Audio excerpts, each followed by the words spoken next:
Welcome to Truth with Consequences. Vince Russo, last week we had our episode on DX. And, I'd like to apologize to you and apologize to the listeners. It literally was my fault. You upload a file to something that says clips instead of playlists, and it looks like it's been uploaded, but it hasn't been uploaded. And so it came out a few hours late, but it's still on pace to be our most downloaded episode ever. What did you think of the DX episode? Yeah, I enjoyed it, bro. I mean, that's a time I can really look back on, with a smile on my face. It was fun then. It's fun to talk about now. Bro, you're going to have your ups and downs, and there are going to be moments with Sean and stuff like that. But overall, just working with those guys and working with that group was a lot of fun, bro. And I'm glad we did the show. It was an honest show. I enjoyed it, man. Today, we are going to talk about Bruce Prichard. Of course, Bruce has been in the news the last few years, where he was, to a lot of us, he was a backstage figure we knew a little bit about. And then, of course, Something to Wrestle with Bruce Prichard came out with Conrad Thompson and was a big hit. He is someone that you worked with for a long time, and they even did an episode on you, and we're going to cover that episode a lot today. Well, first of all, what did you think when you heard Bruce Prichard was hired back by the WWE? Honestly, you want my honest opinion? Of course. It's truth with consequences. With everything that we've been through, and bro, Matt, I'm going to be honest with you. Prior to that, I'm just shooting straight with you. I got so upset with Bruce. You were so pissed off at Bruce. Let me explain something. Let me explain something to you. I was so pissed off at Bruce. Matt, as a shoot, I literally took him out of my phone. And I made the decision. Bro, there were times in the past where Bruce buried me. Not Vince buried Bruce. Bruce buried me. And I reached out to Bruce and I was like, bro, like what? I did that numerous times. But, we would have a conversation. Everything would be cool. We'd be friends. And then, bro, he would do it again. So I made the conscious decision. I'm being honest with you. I made the decision. I don't want this guy in my life anymore. I don't. I don't want to talk to him. I don't want to have any conversations with him. He's not my friend. So I literally took him out of my phone. Now, Matt, you also have to understand, I know it's shtick with Bruce. I know Bruce is just saying shit for downloads. I know better than anybody else. Bruce is an entertainer. But I also think there's a line there, bro. Like, I also think there's a line when it comes to friends. I think there's a line when it comes to people that really helped you out. I think there's a line when it's what you say. Like, bro, when Bruce turns around and says, F Vince Russo, I think that's going over the line. Whether he's doing shtick or not, and I know he's doing shtick. I know he is. I still think that's going over the line. So I made a concerted effort. Bro, I'm done. Bruce, I'm done with you. Go do your shtick. Tell the world Vince Russo is a liar. Everything Vince Russo says is bullshit. We're done, bro. I don't want you in my life anymore. But if you want to know the God-honest truth, when I found out about the move to the WWE, my first instinct without thinking about it was 100% happiness for Bruce, because I knew what that meant to him. Bro, Bruce loves Vince McMahon. Bro, the only person I can relate that to is how much I love my dad. I mean, there is nobody outside of my family that I love the way Bruce loves Vince McMahon. He loves Vince McMahon. He loves the WWE. When he was released from the WWE, it was the worst day in his life. He's been wanting to go back there ever since he was released. So when I heard that news, that was really my first reaction. Like, holy shit, when Bruce got that call, he probably fell to his knees and sobbed and thanked God. I mean, literally, he was going home. Bruce was going home, and I was very happy for him. You know, you said he should thank God, but in a lot of ways, he should thank Conrad, right? Like, Bruce wasn't a commodity like he is now, and also just his image being completely kind of changed by that podcast, people seeing what he was capable of humor-wise. Like, really, the credit goes to Conrad, doesn't it? Yeah, the credit does go to Conrad, bro. But, still, at the end of the day, Bruce has to deliver that. Like, bro, Conrad, does a podcast with Tony, Eric, Bruce. They got to deliver at the end of the day. I mean, not every Conrad podcast is going to be successful if his partner sucks. So, yeah, bro, Conrad deserves a lot of credit for letting people see that side of Bruce, but Bruce deserves the credit too for having to show that side of him that a lot of people didn't know. Why wasn't Bruce Prichard used more on screen in WWF as Bruce Prichard, since he's so great? As Bruce Prichard? Just why not have Bruce Prichard get out there with a microphone and interview people or commentate or any of that stuff if he's so good, because he really is, and no one knew it before a couple years ago? Bro, that's a great question. And here's the difference between me and these guys. I have no problem giving them credit and putting them over where it's due. I'll tell you what, Matt, I bet you if Bruce petitioned for that, it would have definitely happened, but he never petitioned for it. Like, he worked behind the scenes. He did a great job. Bruce did a great job behind the scenes. Writing wise and booking is something different. I'm talking about behind the scenes, hands on. Bruce Prichard was tremendous. Bruce Prichard was far and away one of the best. Bro, he never pushed for that. He never came to me, Vince, make me an on-air talent. Vince, make me a commentator. Vince, put me on color. Never, ever did that. And I swear to God, bro, now that you say that, if he would have said that to me, I probably would have said, well, shit, bro, like Bruce probably should be on camera. But he never, ever, ever pushed that, bro, which is really to his credit, because I'm sure he would have loved, without a shadow of a doubt, to do it. So we're going to get started here with the Bruce Prichard episode of Truth with Consequences. Most people know, but if you don't, I worked for Something to Wrestle With for a while, well over a year, did their theme song, worked with Bruce. I know Bruce. I'd say we're friendly. Of course, I'm very close to Conrad, who's the co-host on his show. For people who want to know that, there you go. At the same time, my job here is the co-host of Vince Russo's show, and today we are covering Bruce Prichard, and I want to start with the Vince Russo episode of Something to Wrestle With. I was working for Bruce and Conrad at the time. I remember when this went on. First of all, you had an overall negative reaction when you heard they were doing the show. What was your concern when you heard that they were doing a Vince Russo show?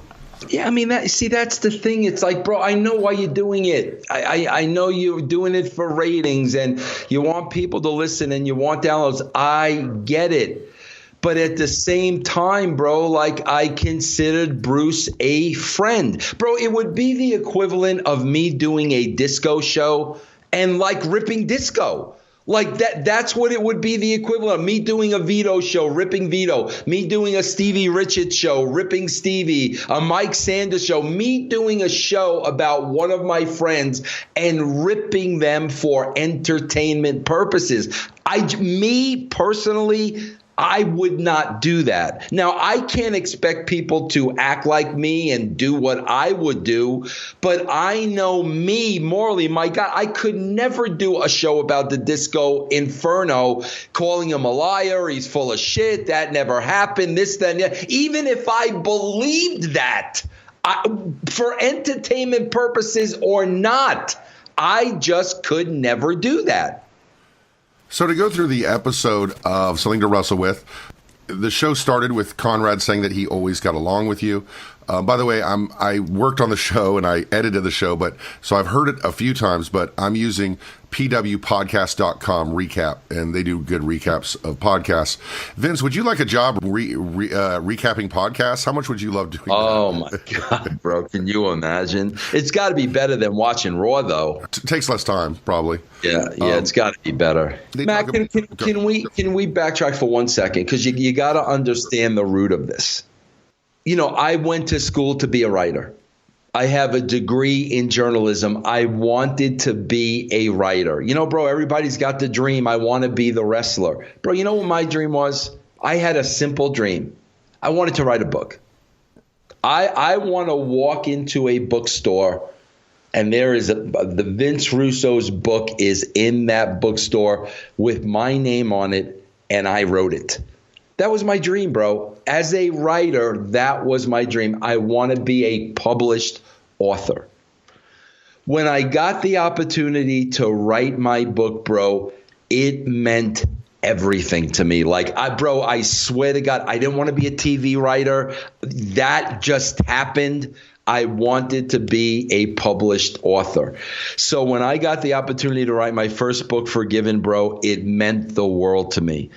Matt, I worked so hard on that book. I mean, I wrote every word in that book. There wasn't a ghostwriter. I wasn't writing it with an editor.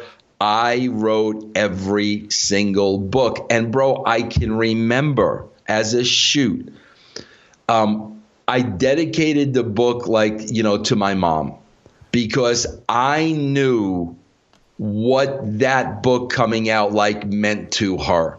I knew my mother would, get that book and freaking the floodgates would open. My son wrote this type of a thing. So I dedicated the book to my mom. I put my heart and soul in this book. I was my own worst critic in this book. And when Bruce and Conrad used the book, that's what really flipped the lid. Bro, if they would have talked about my television writing, my magazine writing, my career in the WWE, they could have talked about anything else. But when you're talking about something that I literally put my heart and soul, bro, while I'm writing the book, I'm laughing, I'm crying, I'm putting everything into this book. When you're going to start ripping that apart, bro, I'm going to flip my lid. But they just used your book, take quotes from it to have you respond to it. How is using your book as a source insulting? Because, bro, they took it out of context, and they knew they were taking it out of context. And, bro, anybody can go right to the Jim Ross part, bro. I wrote the book before I became a Christian. Okay. And, bro, I was done with this book where I ripped everybody. I was 100% truthful about everybody. Okay. Then I became a Christian, bro. And I had to go back and look at this book. And all of a sudden, bro, as a Christian, I'm like, bro, you shouldn't have said that. You shouldn't have done this. Look at yourself in the mirror, this, that, and the other thing. But I didn't want to take those parts out of the book. My point was, this is who I was then. This is how I look at it now. That was the point. I wanted people to see what the change in Christianity did to me. What did Bruce and Conrad do? They go to the Jim Ross part and they read the then part.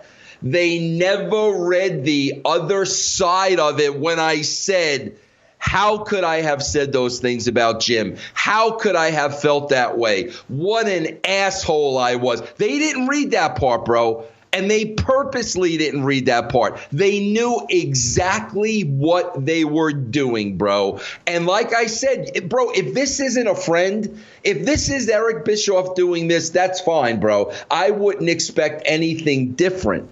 This is supposed to be my freaking friend, bro. So you're taking all the before parts and you're totally ignoring the reflection of when I became a Christian and how wrong I was. Well, that's bullshit, Matt. It's 1,000% bullshit. And they did it, and they know they did it, and they did it for numbers, and they did it for people to listen to. I know why they did it. And even with that, I called Bruce.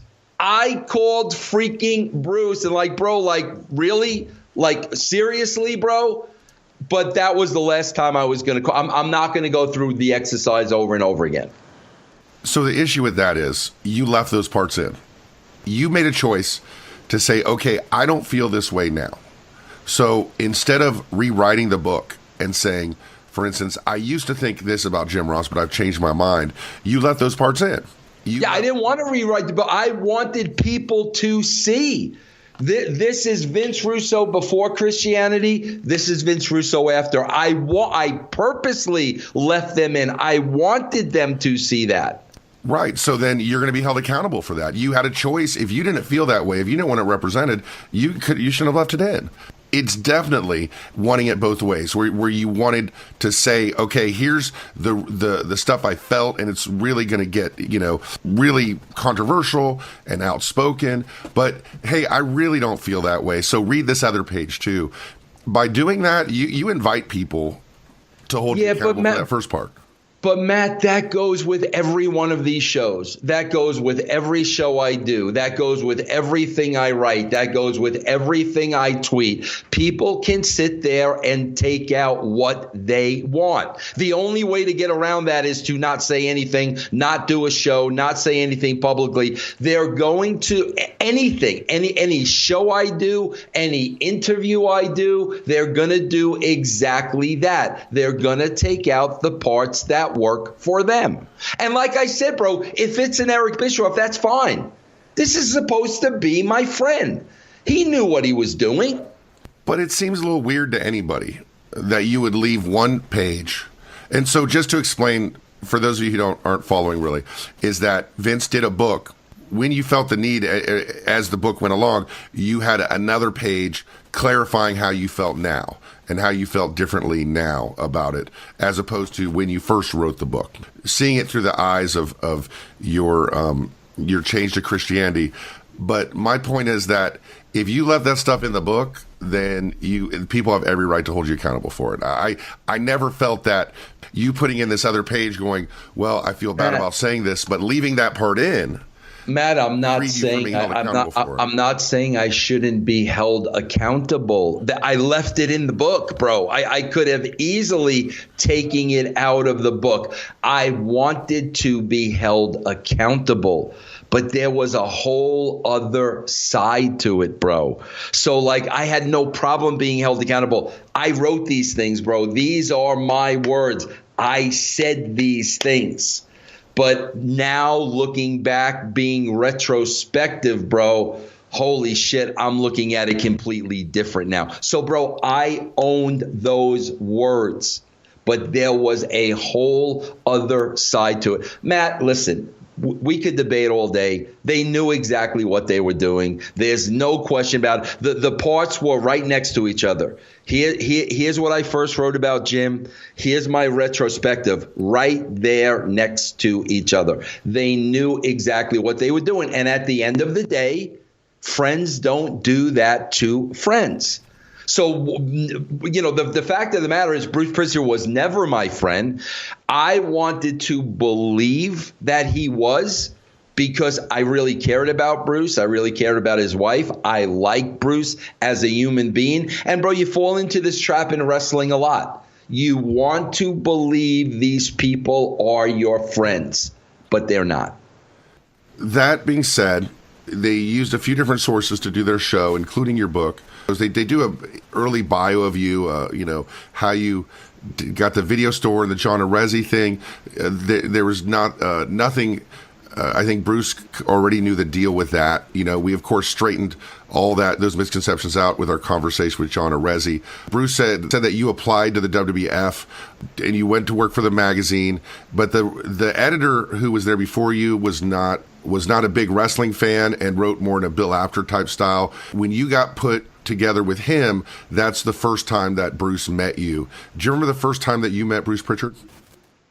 Well, first of all, let's. I don't know if you're reading those quotes verbatim. I never applied to the WWE in my life. Never. You wrote her a letter, though, right? I wrote Linda a letter. Yeah, no, I've said that. But there was never, ever a formal application. Never, bro. Even when I was hired, I never applied to the WWE. I wrote Linda McMahon a letter.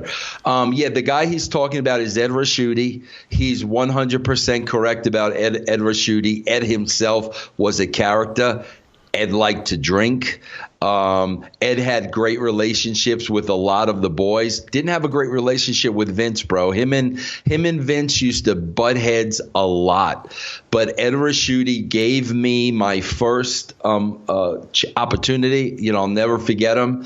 We remained friends many, many years after that. I don't remember my first meeting with Bruce. I do not remember that. What is your earliest memory you have of Bruce? Thinking back of the young, clean-shaven, parted hair, earnest kid with a tucked-in button-up shirt. What are your first memories? Bro, I got to tell you something. It's Bruce Prichard and Eric Bischoff are such complete opposites. It's unbelievable. Oh, totally. Totally. Bruce has a big personality. Bruce is always laughing. Bro, you like being around Bruce. He entertains the shit out of you. He's fun to be around. He's got a big personality. Bro, and you got to remember, bro, I want to get tight with Bruce because, bro, I want to have an influence in the WWE. I don't know what that influence is, but it's I don't just want to be the magazine writer. I want to have an influence here. I mean, this is a company I watched ever since I was a kid. I was a big fan of the company. I was a big fan of Vince. I wanted to have an influence somehow, some way in that company. I didn't know who it was. Bruce is in the inner circle. So, bro, the more time I got to spend with Bruce, the better it was for me. Those early days when you were with the magazine, how much interaction did you have with Bruce? He was kind of what's the word I'm looking for? Like a go-between? He was kind of like the magazine advisor. Okay. I would have to tell Bruce, okay, Bruce, this is what I'm putting in the magazine this week. These are the stories I'm doing. Once we wrote the story, laid out the stories, I would bring them up to Bruce to look at. So he kind of played like an advisory role, in those very, very, very early years to the magazine. I used to have to meet with Bruce beforehand. So I would know what's going on because, bro, I had to know what to write in the magazine. So that's when I would sit down with Bruce. He would fill me in kind of on what's going on, and it was half kayfabe, bro. He only told me what I needed to know. I would take that information. I would give out the magazine assignments. I would write this stuff myself. When that was complete, I would then bring it up to Bruce. So when he gave you what needed to be done the following month or looked over what you had done for this month, did you get the impression that he was going to take it to Vince or that Bruce was just so in tune with what Vince wanted he could just approve or do it at his own discretion? I think more B. I think 90-10 B. I think 90% Bruce thought he could do it to his own discretion. Because Vince probably said something like, it's your, I don't want to deal with the magazine. You deal with the magazine. But if anything in there was screwed up, he'd just yell at Bruce, right? Yeah. Now, also, too, bro, the covers, I would get those approved by Vince. Okay, like I would literally, when Vince was at the TV studio doing commentating, whatever he was doing, I literally would have to bring the covers to Vince. Vince would give me the approvals on the covers. And bro, at those times, like I'm meeting with Vince maybe once a month, bro. Maybe once a month, if that. And basically your meetings were about the covers? The covers and the magazine, pretty much like an overview. It was like an overview type of thing, bro. That's funny because that's smart. I mean, he the cover is the most important thing. Right, of course. Yeah. With Bruce. And he would change some covers, bro, where like I would roll my freaking eyes. Like the biggest one I'll never forget, bro, is when Kevin Nash won the title and he beat Bob Backlund at the Garden. And we had these great, great shots at Kevin Nash, bro. And then Vince wanted Kevin Nash on the cover of the magazine, smiling and grinning ear to ear because he was going to be the company baby face now. And Kevin never smiled back then. You never saw that side of Kevin.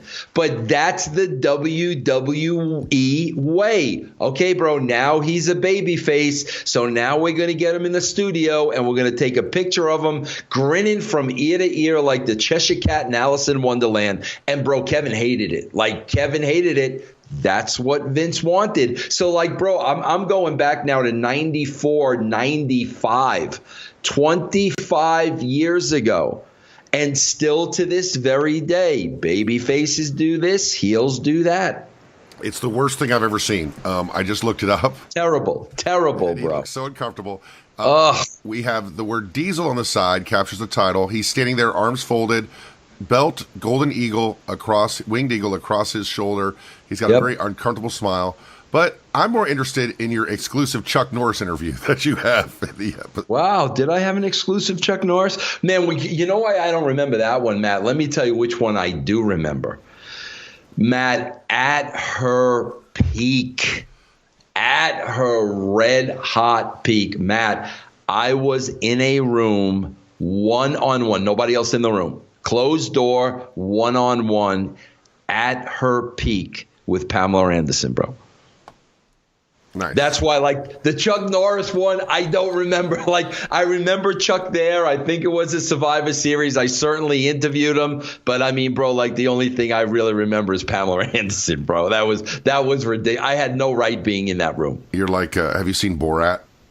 Oh, cool. Yeah, exactly. You're like him. Exactly. Oh, CJ, bro. nice. CJ. Oh, bro, unbelievable. It was unreal.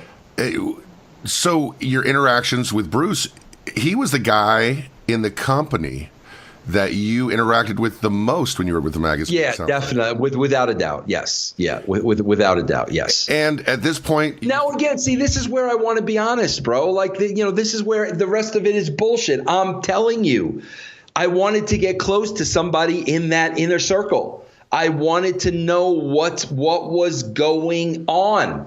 I wanted to be a part of this thing. So, like, I have no problem saying that whatsoever. I wanted to be close with Bruce. I wanted to be Bruce's friend. I wanted to hang out with Bruce. I wanted to do all those things, bro.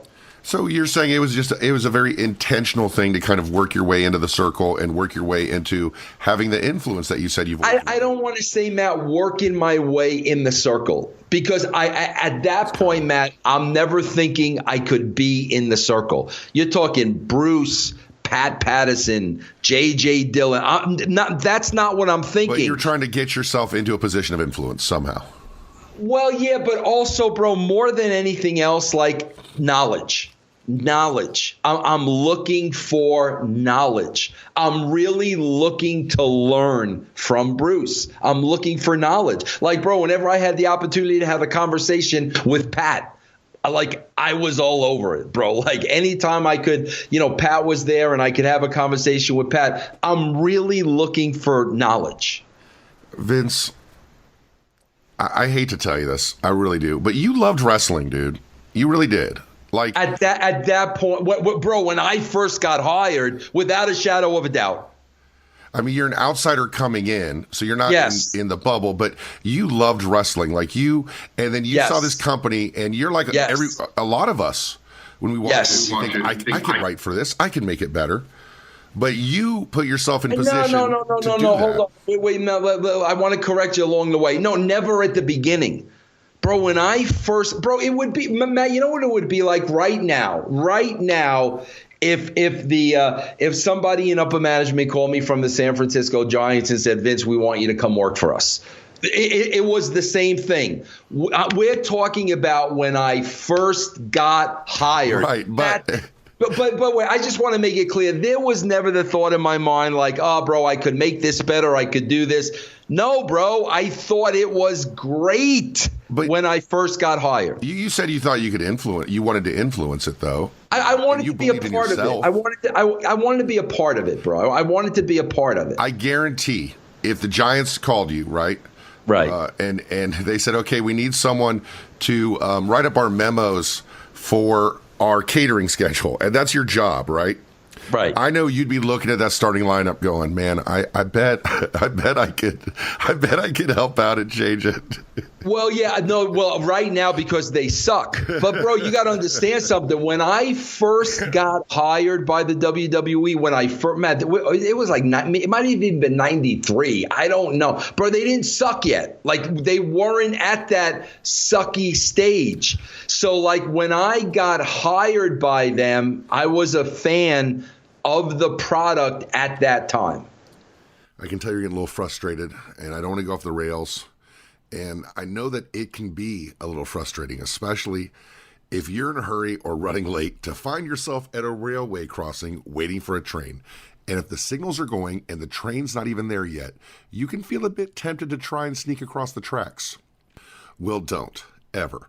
Trains are often going a lot faster than you expect them to be, and they can't stop. Even if the engineer hits the brakes right away, it can take a train over a mile to stop. By that time, what used to be your car is just a crushed hunk of metal. And what used to be you, well, better not think about that. The point is, you can't know how quickly the train will arrive. The train can't stop even if it sees you. The result is disaster. If the signals are on, the train is on its way, and you just need to remember one thing: stop. Trains can't. And at this point, Bruce was a conduit between the magazine and Vince himself. And Bruce's job was not in creative, right? What was Bruce's job at the time? No, I think it was him and Pat. Him and Pat and Vince were doing the creative for WWE. And you've made a lot of comments in the past about Mantar. We love to talk about Mantar, you know. Right. A lot of the other things that Bruce created. At the time, were you aware of what Bruce's role was in creating some of these things? Well, yeah, but again, we're talking pre-Mantar and all that stuff. Bro, I think, Matt, when I first started there, it was Bruce and Pat. When Pat left, Cornette came in. I think there was a significant change in the booking between Bruce and Pat and Bruce and Cornette. I think there was a significant. Bro, I don't know with Pat. When Pat was there, bro, there wasn't really those cartoony, gimmicky, cartoony characters. A lot of those guys came into play when Pat was no longer doing creative. So when I first started there, bro, and it was Bruce and Pat and Vince, I thought the creative was good. I mean, I thought what they were doing was good. All of a sudden, Pat retires. You know, he's still working there, but he retired.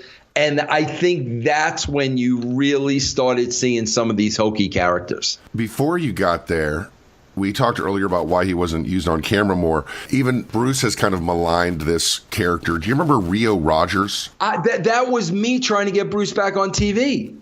You're responsible for Rio Rogers? I know. I don't want to say I'm responsible for Rio Rogers. I don't know how it came about. I was all for Bruce getting back on TV.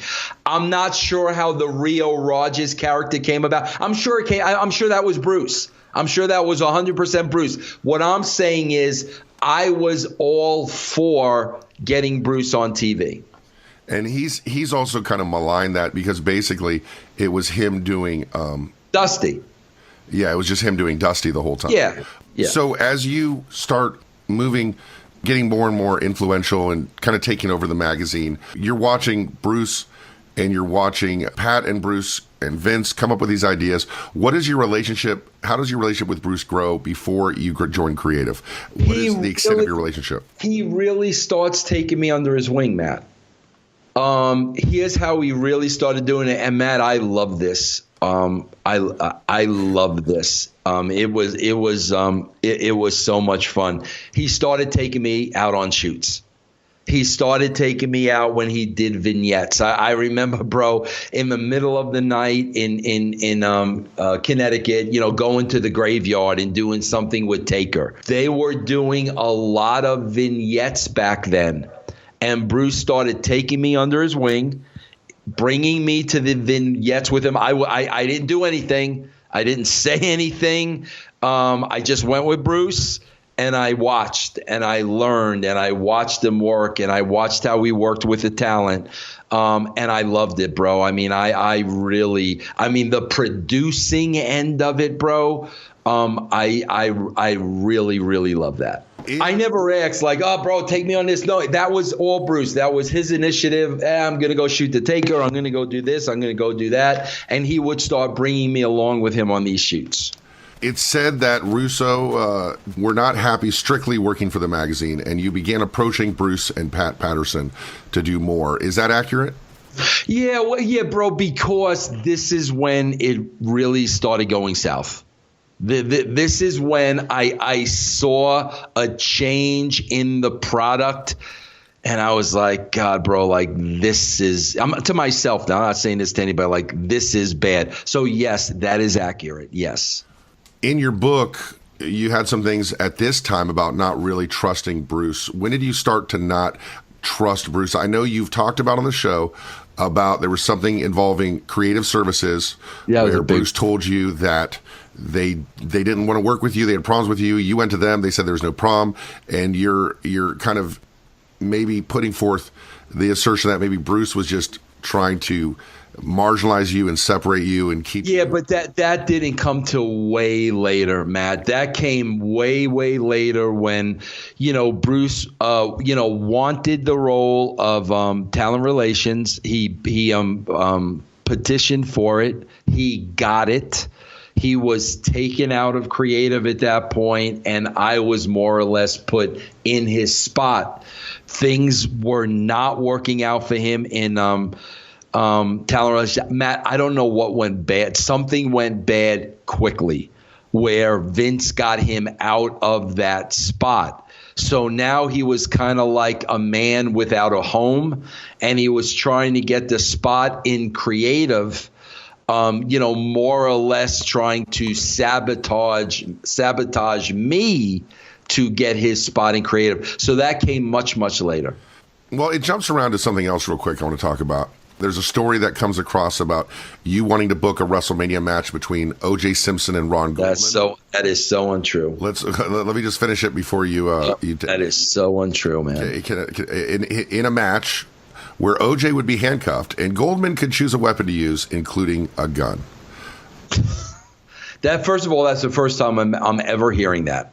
I have never even heard that before because I didn't listen to that show. Matt, I remember this vividly. And you know me, bro, when I don't remember it vividly, I watch what I say because I don't want to be wrong. Sure. I went to Bruce's house one day. That's where they used to write the show. This is when I was third wheel.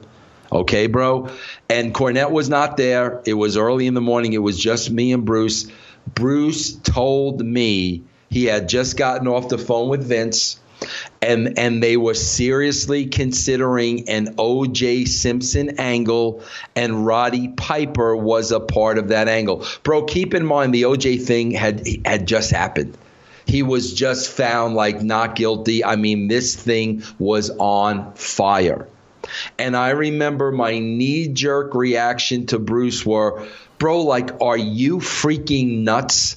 Like if OJ Simpson got a payday from the WWE, like that would not look good for the company. I said, bro, the only way you could ever book that match is if Ronald Goldman himself freaking beat the shit out of OJ Simpson. That's the only way you could ever get away with booking that match. That was the entire content of that episode, bro. This is the first time I've ever heard anything about a gun. Never, ever heard that before. But like I said, what I did say was, bro, the only way you guys could get away with that was if Ronald Goldman himself beat the shit out of OJ Simpson. So you're saying you were talking kind of tongue-in-cheek about it, or did you actually pitch Ron Goldman? No, I didn't pitch it. I was like saying, like, bro, like, first of all, I can't believe you guys are serious. The backlash would be unbelievable. The only way you could get away with it is this. So, like, I wasn't pitching anything. I was telling them, if you guys are serious about this, this is the only way I think you could get away with it. You've talked on another episode about how you got involved and involving Bill Watts. You joining Bill Watts, him inviting you to watch tape with him, and it's Bill Watts, so that's kind of cool, right?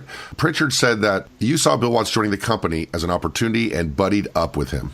That's bullshit. That's absolute bullshit, bro. It was all in the knowledge and the learning experience, bro. And you know, my office was on the second floor. Bill Watts was using the second floor conference room to watch tapes. He was getting himself familiar with the product. So, of course, bro, I'm going to introduce myself to Bill Watts. He's freaking in the conference room across the hall from me. So I went in there. I introduced myself to Bill Watts. I told him what I did, this, that, and the other thing. Bill Watts asked me to take a seat. And, you know, we're watching these tapes. Bill's watching these tapes. He's asking me questions. He's trying to find out everything he could about the WWE product. This is the first time, and I said this to you a couple of weeks back, this is the first time he's telling me about this guy, Tony Norris, who turned out to be Ahmed Johnson, that he was high on, this, that, and the other thing. Bill invited me to sit down in that conference room because he was looking to get as much information as he could about the current product, and I was looking to get as much knowledge as I could from Bill Watts. What was the purpose of getting the knowledge from all these people? I wanted to know everything I could, bro. Like, I wanted to I think this is where the dirt sheet writers missed the boat.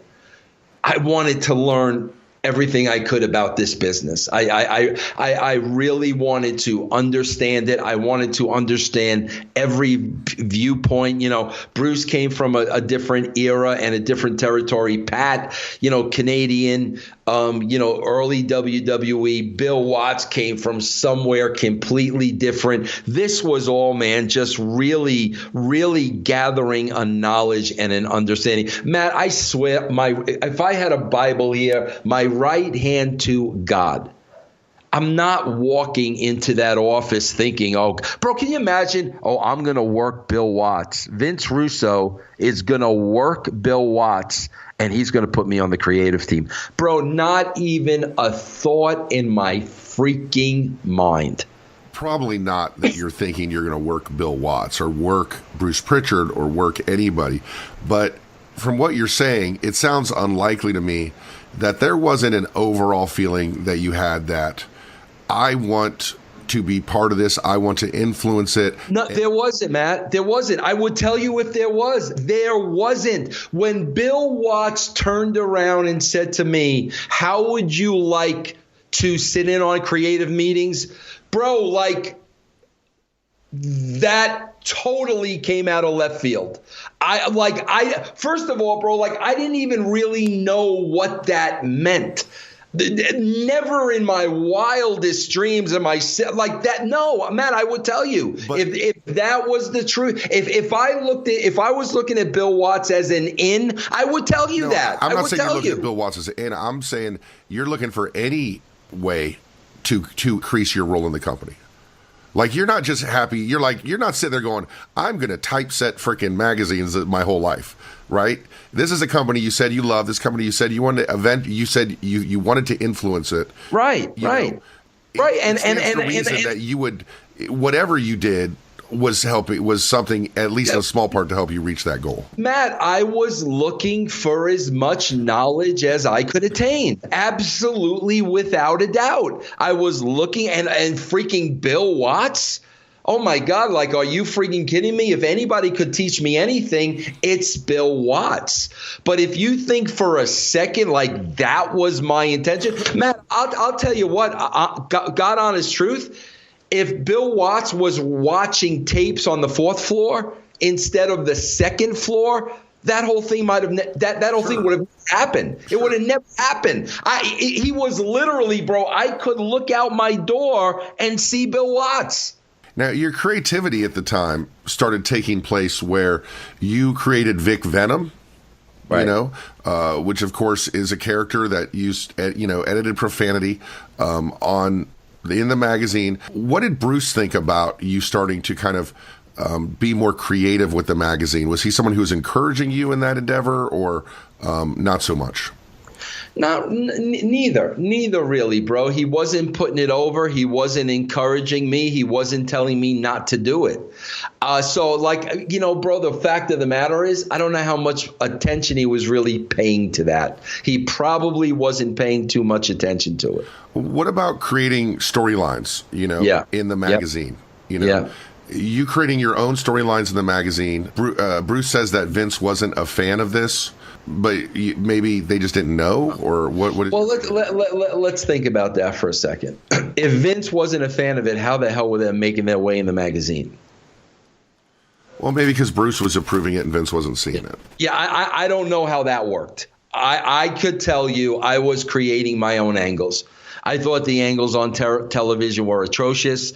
The new characters being introduced were atrocious. So I literally, this is a shoot, I was creating my own storylines in the magazine to freaking entertain myself. There wasn't a little part of you that said, maybe Vince or someone will see these angles and see what I'm capable of? Absolutely not.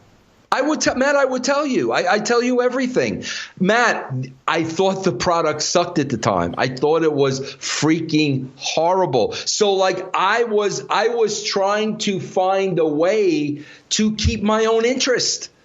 And that's how I did it, bro. I made shit up in the magazine to keep myself interested. Bro, you gotta remember, at this same time, I'm trying to get in touch with Eric Bischoff. So, seriously, it's like I'm almost checked out at this point, because it's like, bro, this shit is really, really bad. At around this time, this is when I'm buzzing Kevin and Jeff to get me in front of Eric Bischoff.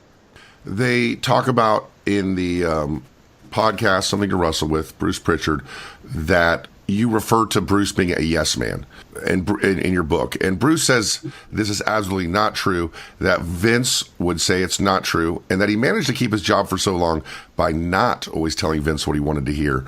Vince, is Bruce Prichard a yes man? Was he a yes man? Is that a fair characterization of Bruce? It's not. No, it's not.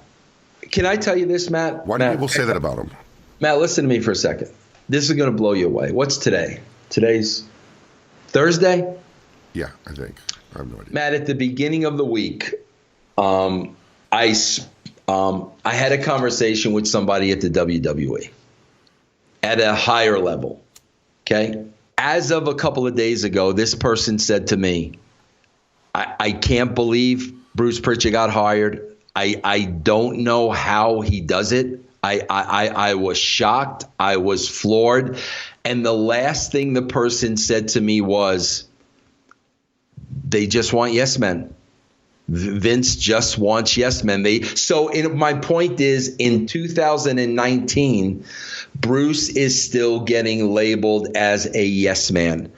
Matt, can I tell you something? And again, this is where Vince Russo is freaking honest, and everybody, you call me a freaking liar. These are the places where I should lie. This is where Vince Russo should insert a lie. Okay, bro? But this is where Vince Russo is not going to insert a lie. This is where Vince Russo is going to call himself out like everybody, like this, where I'm going to call myself out like I call everybody else out, because I need to be called out. Okay? When I refer to Bruce Prichard as a yes man, that's when Bruce freaking pisses me off, and I know that's the jab that gets to Bruce. Okay? So when he starts pissing me off, and I'm like, everybody and their mother thinks that Bruce Prichard is a yes man, so I'm going to say he's a yes man because that will piss him off. Okay? Matt, I worked at the WWE for 5 years. I was never a part of a situation where I saw Bruce Prichard being a yes man. Now, bro, conversations him and Vince have had on the side, conversations Bruce had in front of other people, all the conversations that I wasn't privy to, I don't know. All I could tell you is conversations when I was present with Bruce and Vince, no, bro, Bruce never came off as a yes man. But it is something that he's labeled as, and something that you said that you'll even use if you're pissed off at him. Why does he get that rap? I think he gets that rap from the talent side, bro. You see what I'm saying? And that's where I wasn't involved. That's where, like, I am not schooled to give you an educated opinion. I think talent saw him that way. I think talent saw Bruce as, never standing up for himself and always kowtowing to Vince. And I think talent saw it that way, bro. That's where I think it came from. I'm telling you, in my position, I never saw that. Bruce Prichard says that you were brought on and you started writing promos for wrestlers to do at their upcoming events. Right. That you were put to work with guys who needed the help and couldn't cut their own promos.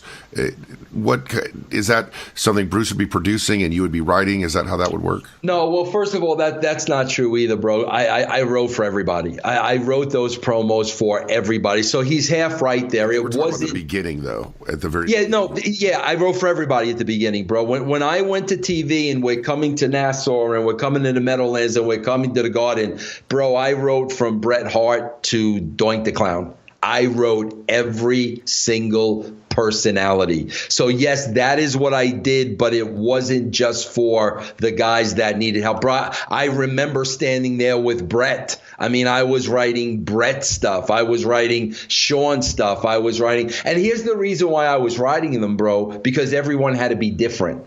It wasn't the same promo.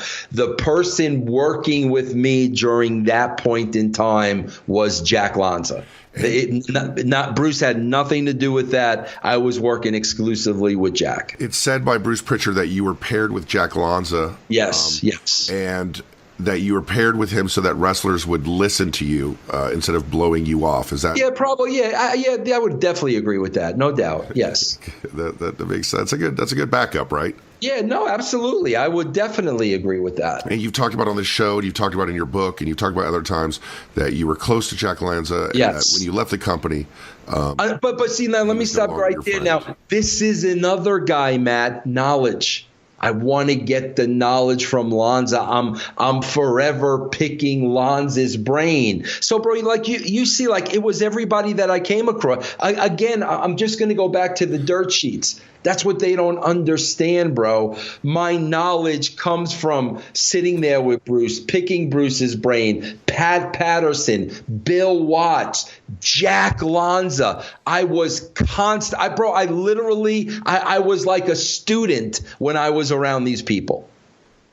You said Pat Patterson has left and the creative team becomes Cornette and Prichard.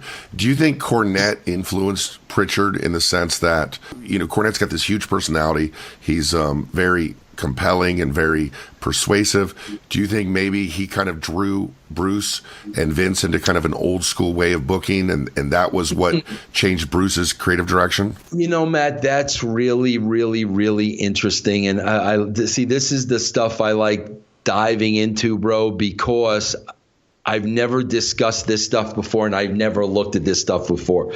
Bro, you know how I talk about mentors? Wrestling is all about mentors. Okay, bro? Bro, who was Bruce's mentor?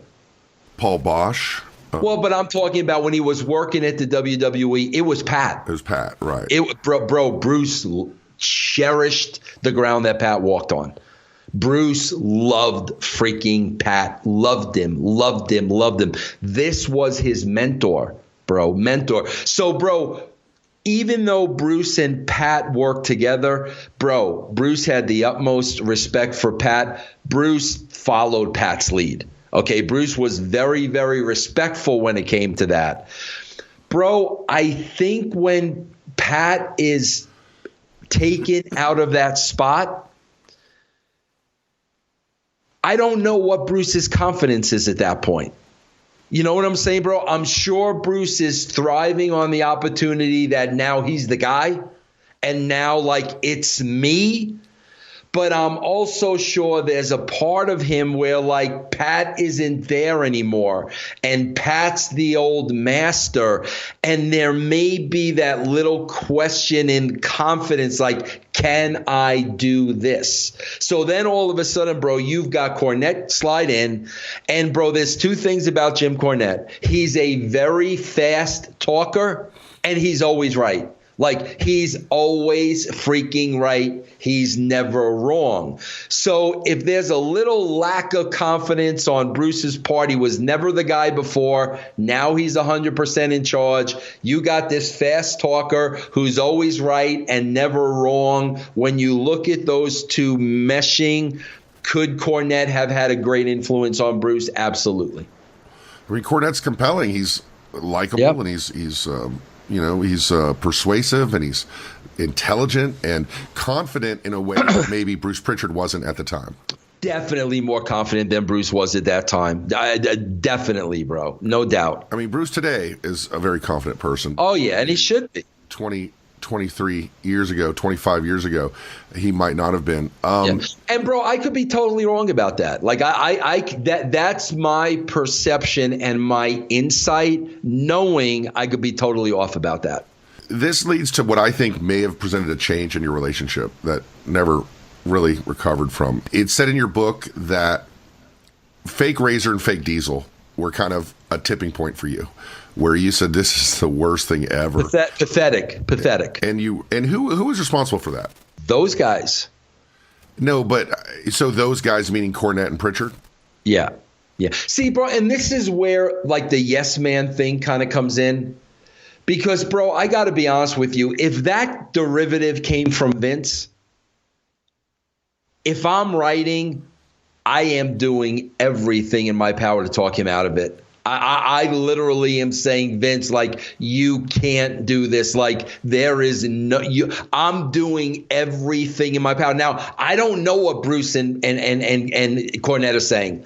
I don't know if they're going along with this. I don't know if they're yesing Vince to death. I don't know what they're saying, but I know if that was me, like, bro, I would have went so out on the limb saying, bro, like, you cannot do this. To me, it was a half-pregnant idea, and the buildup was great. It had anticipation, but then you had those two guys come out as Razor and Diesel. You know what you should have done is just beat the shit out of them and then taken their outfits and burned them. You know, that would have worked. But instead, I guess there was a thought that it didn't really. Kevin Nash and Scott Hall didn't matter. It was the gimmick. It's all the gimmick. Yeah. Yes. And that's got to come from Vince, bro. Like, it's got to come from Vince. But it's also coming from a world where there's, you know, a Mr. Wrestling 1 and a Mr. Wrestling 2 and a Kamala 2 and, you know, Mike Von Erich or whatever. And you can just replace people. You know, the gimmick stays the same. But and maybe you felt that. Were you offended by that creatively more or, like, personally more that they didn't appreciate the wrestlers who had those roles? You know, Matt, it's no different, bro. It's no different than Tommy Thayer going out in Ace Frehley's makeup. And I feel the same way about that. It's sacrilege almost. And I feel the same exact way I do about that. And, bro, that, you know, I've been a Kiss fan for a very long time, but that tarnished it like a great deal. I felt the same way about that. Scott and Kevin created those freaking characters, bro. Period. End of story. You take those guys out of those characters, those characters don't exist. Evidently. Yes. That's what we found out. It's one of the biggest misses in the history of wrestling. But this led to your conversation with Bischoff, and then you didn't sign with WCW, but you did at this point want to be more involved. And Bruce Prichard said that he told you to talk to Vince McMahon about it, but instead you talked with Linda, who got Vince involved and increased your role. Is that true? I don't remember Bruce talking to me about that. I don't. It could have happened, yes. I don't remember that. I do remember. I've told the story many times. I went to Linda because Linda was my boss. So, I had to go through the proper pecking order. And that's when I went to Linda and I said, do you think all I could do is the magazine? And that's when Vince walked in. And this leads to what I think probably changed your relationship forever, is where, everybody's in the room, Bruce, JR, Cornette, Shane, you, Vince, and Vince holds up the magazine. Bruce said it was made well aware to them prior to your arrival that you would be promoted, and that Vince. And this right here, bro, this right here, this is the beginning of the end also for Russo Cornette. Oh, because sure. you know immediately in Cornette's mind, who did this guy ever beat? Immediately, bro. No matter what I did, no matter if we would have had 20 million people writing the show, no matter what I did, immediately that's where I stood with Jim Cornette. I mean, you're a former WCW champion, and you've beat Ric Flair, so yeah. You beat somebody. I beat somebody, yes, for sure. I mean, but when you look at it seriously, professionally, you got these guys that have worked their whole life to get this direction where they are now influencing the biggest company in the world. They have comfortable jobs. They're creatively satisfied. And then, nope, this guy's coming in. And I don't know why he did that, bro. I don't know why. I would not have done it that way. I felt that Vince put me in a terrible spot, a terrible position. I did not want that. I did not ask for that. I don't know why he did it that way. I would have never in a million years have done it that way, bro. And I don't understand it. Did that force you, though, in a sense, to be Vince Russo, to force you to be sure of your ideas? Yeah, bro. I knew I had a huge target on my back, And I don't know why Vince put me in that position. I knew these guys hated me. I knew these guys wanted to see me fail. I don't know why he did that, bro. Like, I would not. If I were in his shoes, I would not have handled the situation that way. Prichard says on the podcast that he was not demoted off the writing team. Rather, Vince McMahon needed him in talent relations. Even though he didn't want to do it, he went where Vince needed him. What do you make of that characterization? Yeah, I mean, if Bruce says that, I believe Bruce. I don't know what the circumstances were to Bruce taking on the role in talent relations. I don't know. If Bruce says that, I have no reason not to believe him. But you being carted out in front of all these old timers as the creative genius who's going to lead the WWE in a new direction, of course, it makes professionally probably JR and Cornette dislike you. But Prichard, you had a relationship. What was your relationship now with your old buddy, your magazine conduit, now that you pretty much took his job?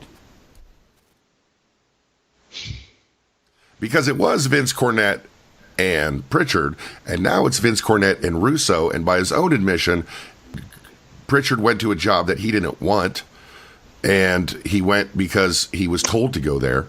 Matt, can I tell you something that I remember vividly, though? This is where, I don't know. I'm not going to call Bruce a liar, but this is where, there are certain things I remember where – bro, I really got a question. Did you really not want it or not? This is one of the things that stands out vividly in my mind, okay? Bruce was given a huge corner office, okay, Matt? And I remember I went in there one day and his wife, Stephanie, is arranging the whole office with that, what is it, feng shui? Yeah, close enough. Okay, that the desk has to be facing the door, and this has to be here, and this. She was laying out the whole office feng shui. So now when I never forgot that, and now when I look back at that, and he's saying, "Oh, I really didn't want the job," I have to ask the question, like, bro, did you really not want the job?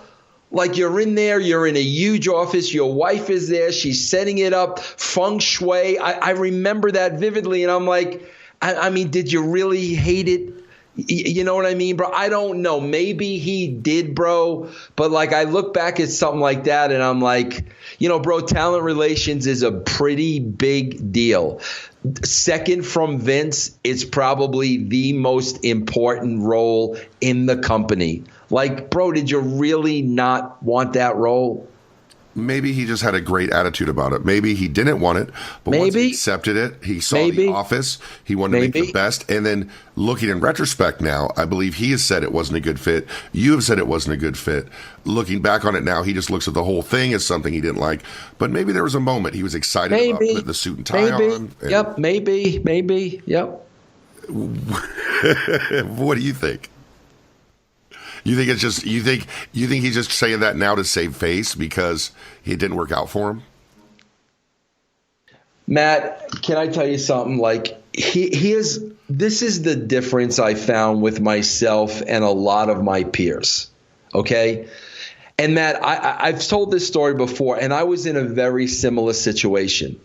Before Eric Bischoff was hired, Dixie Carter wanted to put me in that type of spot at TNA. Okay, bro? And I remember more money, the whole 9 yards. They wanted me to move to Nashville, the whole thing. And I said, Dixie, like, that's not me. That's not me. I'm a writer. I'm a producer. I don't want people reporting to me. I don't want to be responsible for other people. Like, I'm not management type. Like, that's not me. But Matt, I'm the only person I know that would have ever done that. You know, working with people like Bruce and working with people like Eric, the more they do and the more they say they could do, the more power they accrue. They like power. They like being the guy. They get off on power. Okay, bro? Whereas me, I'm always, you've heard me saying a million times, stay in your lane, stay in your lane, stay in your lane. I'm not management, bro. I'm a writer and I'm a producer. That's what I do. So when I look at the biggest role in the company outside of Vince, and Bruce Prichard, as much as he loved that company and wanted to make that his life and loved Vince, I don't think at that time a family was on the radar. I don't know. Gosh, bro, it's just a hard pill for me to swallow that he did not embrace that job full bore. It's just hard for me to swallow. Why didn't it work out for Bruce and talent relations? I have no idea what happened, bro. It was quick, Matt. It was quick. It was there one day and gone the next. I have no idea, bro, to this day. I don't know what happened. While all this is going on, you're starting to really be the force in creative, just being with Cornette. Can I tell you another thing that Bruce did to me? I don't think I've ever told this story before, but it really bothered me, bro. This really bothered me, Matt. And I don't know why Bruce would have done this. Matt, I think you know me well enough by now to know, you know, I'm a straight-laced guy. I love my family. I love being home. I love my dog. I don't go out. I don't drink. I don't party. I didn't hang out with the boys. That's not me, bro. That's not me. Bro, I'll never forget this because it really bothered me, bro, because – and you're going to hear this and you're going to think I'm a big puss. And I don't care. I'm telling you the truth. And it bothered me because I was really worried. I was thinking about my wife and why are we here? Like, why are we here? Bro, it's the middle of a day and it's just me and Bruce writing. Okay, bro? So Bruce says, let's go out to lunch. Well, we always go out to lunch. So let's go out to lunch, right? So I get in Bruce's, because just the two of us. There's no Cornette. We're supposed to be going out to lunch. Where do you think Bruce takes me at like 12 o'clock in the afternoon? I think I do know. Bro, the seediest, dirtiest, filthiest. You went to the Bada Bing, right? Strip club in Connecticut. And bro, Matt, I'd never been to a strip club before. That's not me. And it's like, I'm saying to myself, like, and again, bro, you got to understand, I'm the minion at this point. And I'm just like, bro, like, why are we going to a seedy, disgusting, dirty strip joint like in the middle of the day on Vince's dime? And then like, but bro, the thing that really affected me more than anything was my wife. Like, I'm like, bro, I don't want to be here. Like what would my freaking wife think of me if like, oh bro, it's 12 o'clock in the afternoon and Vince is hanging out at a strip bar with Bruce Prichard. Bro, it was shit like that I was like what? Like why? Like why would you do this? It's a little different. It's hard to focus on your work at lunch when you're at a strip club, I'm sure. Well, did you tell your wife that you went there? Yeah. When she must have been pissed off. Even yeah, not pissed off. Like it was just kind of like why? Like why? Like why? Like I still ask myself why. Like what? I don't understand what the point of that whole thing was. Maybe he just, maybe it helps him think. Who knows, bro? Who knows? So, your relationship with Bruce is growing at this point where he's kind of in transition, where he goes from creative, he goes to the head of talent relations quickly, you said, and you don't know why. He leaves talent relations. He's kind of a man without a home in a way, but he's got Vince's ear and he's doing a lot of production and stuff. What your relationship at this point is what? I mean, Matt, I think it's okay.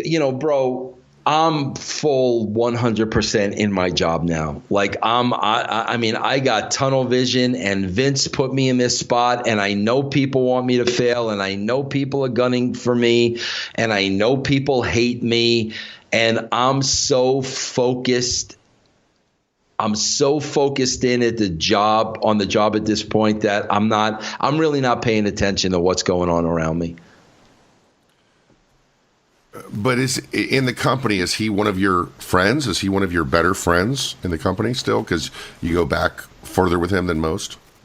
Well, Matt, we spent a lot of personal time together. I mean, me and my wife and my kids, we went to Bruce's house for barbecues. Me and my wife, went out with Bruce and his wife when it was her birthday. I mean, we did a lot of stuff on a personal level.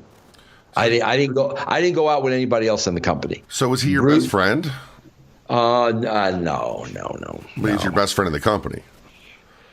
Matt. I mean, you're going out to dinner with your wives. But Matt, I got to tell you, man, the longer you work in wrestling and the longer you're around these people and the more that you see, bro, you're just really paranoid. Like you're just it kind of becomes, okay, what's real and what's fake.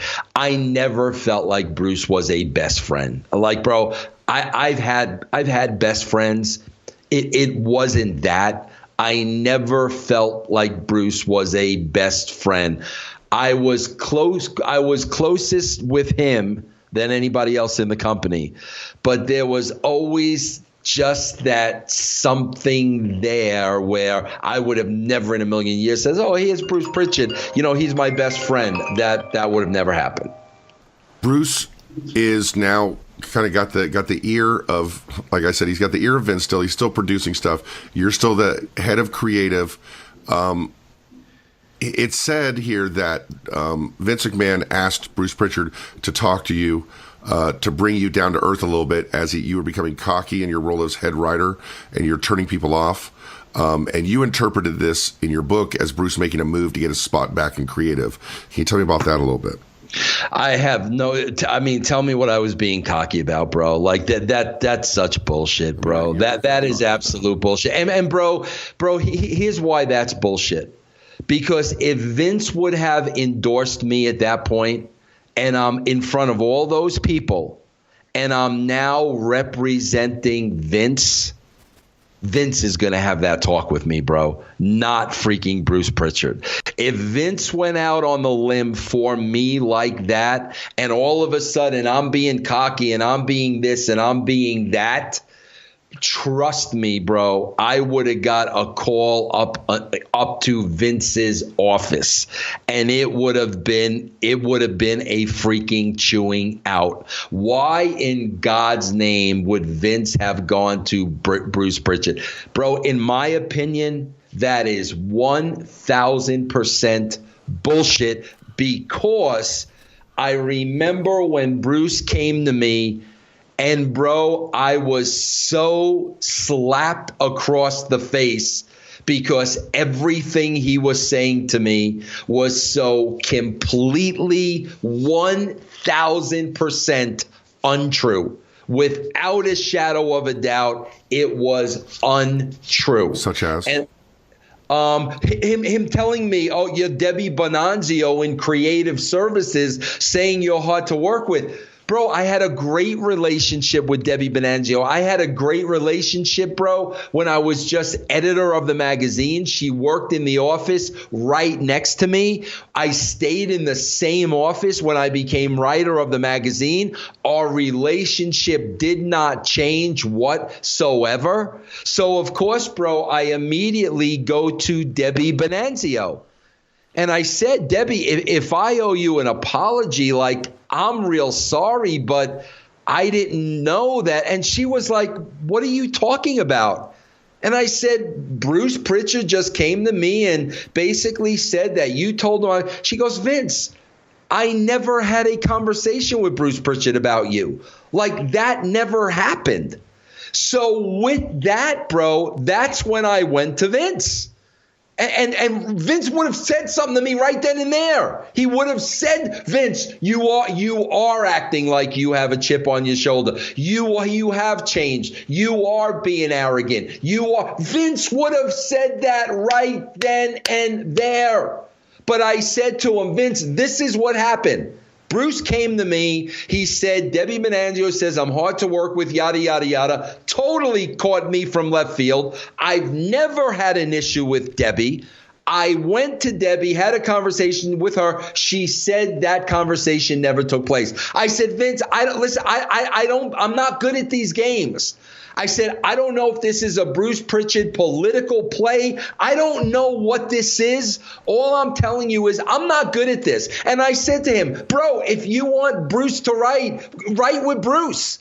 I don't do these things. Like, I don't want to do these things. This is childish, bro. And Vince looked at me and Vince said to me, I will take care of it. From that moment on, Bruce Prichard never, ever, ever interfered with my job again. I don't know what Vince said to him. I don't know what the discussion was. I never had a problem with Bruce after that. Do you think that Bruce secretly, or, even though he's your friend, he's kind of self-serving in a way where he wants that position back? You felt he wanted absolutely that? 1,000,000%, Matt. 1 million. Matt, if I had changed, okay, bro, I would tell you that. Matt, I'm telling you, I was in defensive mode. I wasn't in offensive mode. I was in the mode of, bro, these guys want to see me fail. Vince freaking showboated me. These guys freaking hate me, bro. I better put up or shut up. That's the mode I was in, bro. I was not in the, oh, bro, look at me now. I'm the head writer of the show and everybody's below me. No, bro, that's not where my head was at. I don't think Bruce ever thought in a million years that I was going to go to Debbie. I don't think he ever thought. And bro, if I was guilty, why would I have went to Debbie? I mean, if I was guilty and like, yeah, bro, I've been an asshole. Why would I have went to her? I don't think he thought I was ever going to go to her and have that conversation. I thought he thought I was going to be fearful and, shut my mouth. I don't think he ever expected I was going to confront her. Why couldn't Debbie be lying? Why is it? She could be. She could be, bro. But like I said, the accusation came so far out of left field, it wasn't even funny, bro. Like, it wasn't even funny. Like, if Debbie and I would have had a crossed word or there would have been an incident or anything, bro, nothing. There was nothing. Nothing happened. Let's say Debbie did say something to Bruce, right? And then you went to Debbie, and she might not be the type of person to own up to it, but you're kind of carrying around this idea that Bruce had it in for you, and I don't hear anything beyond this one story of why you think Bruce wanted that position back instead of you. This is the one story, bro. But is there anything beyond this? No. And bro, I could tell because, like I said, bro, Vince telling me I will take care of it, that told me everything, bro, because if there was an issue, if Vince had heard things, bro, he would have told me.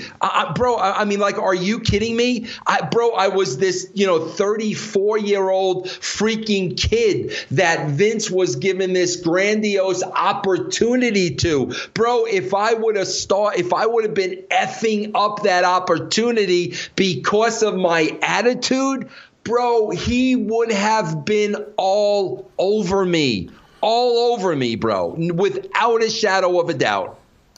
He would have said to me, well, Vince, Debbie did say that to me. That's what he would have said to me.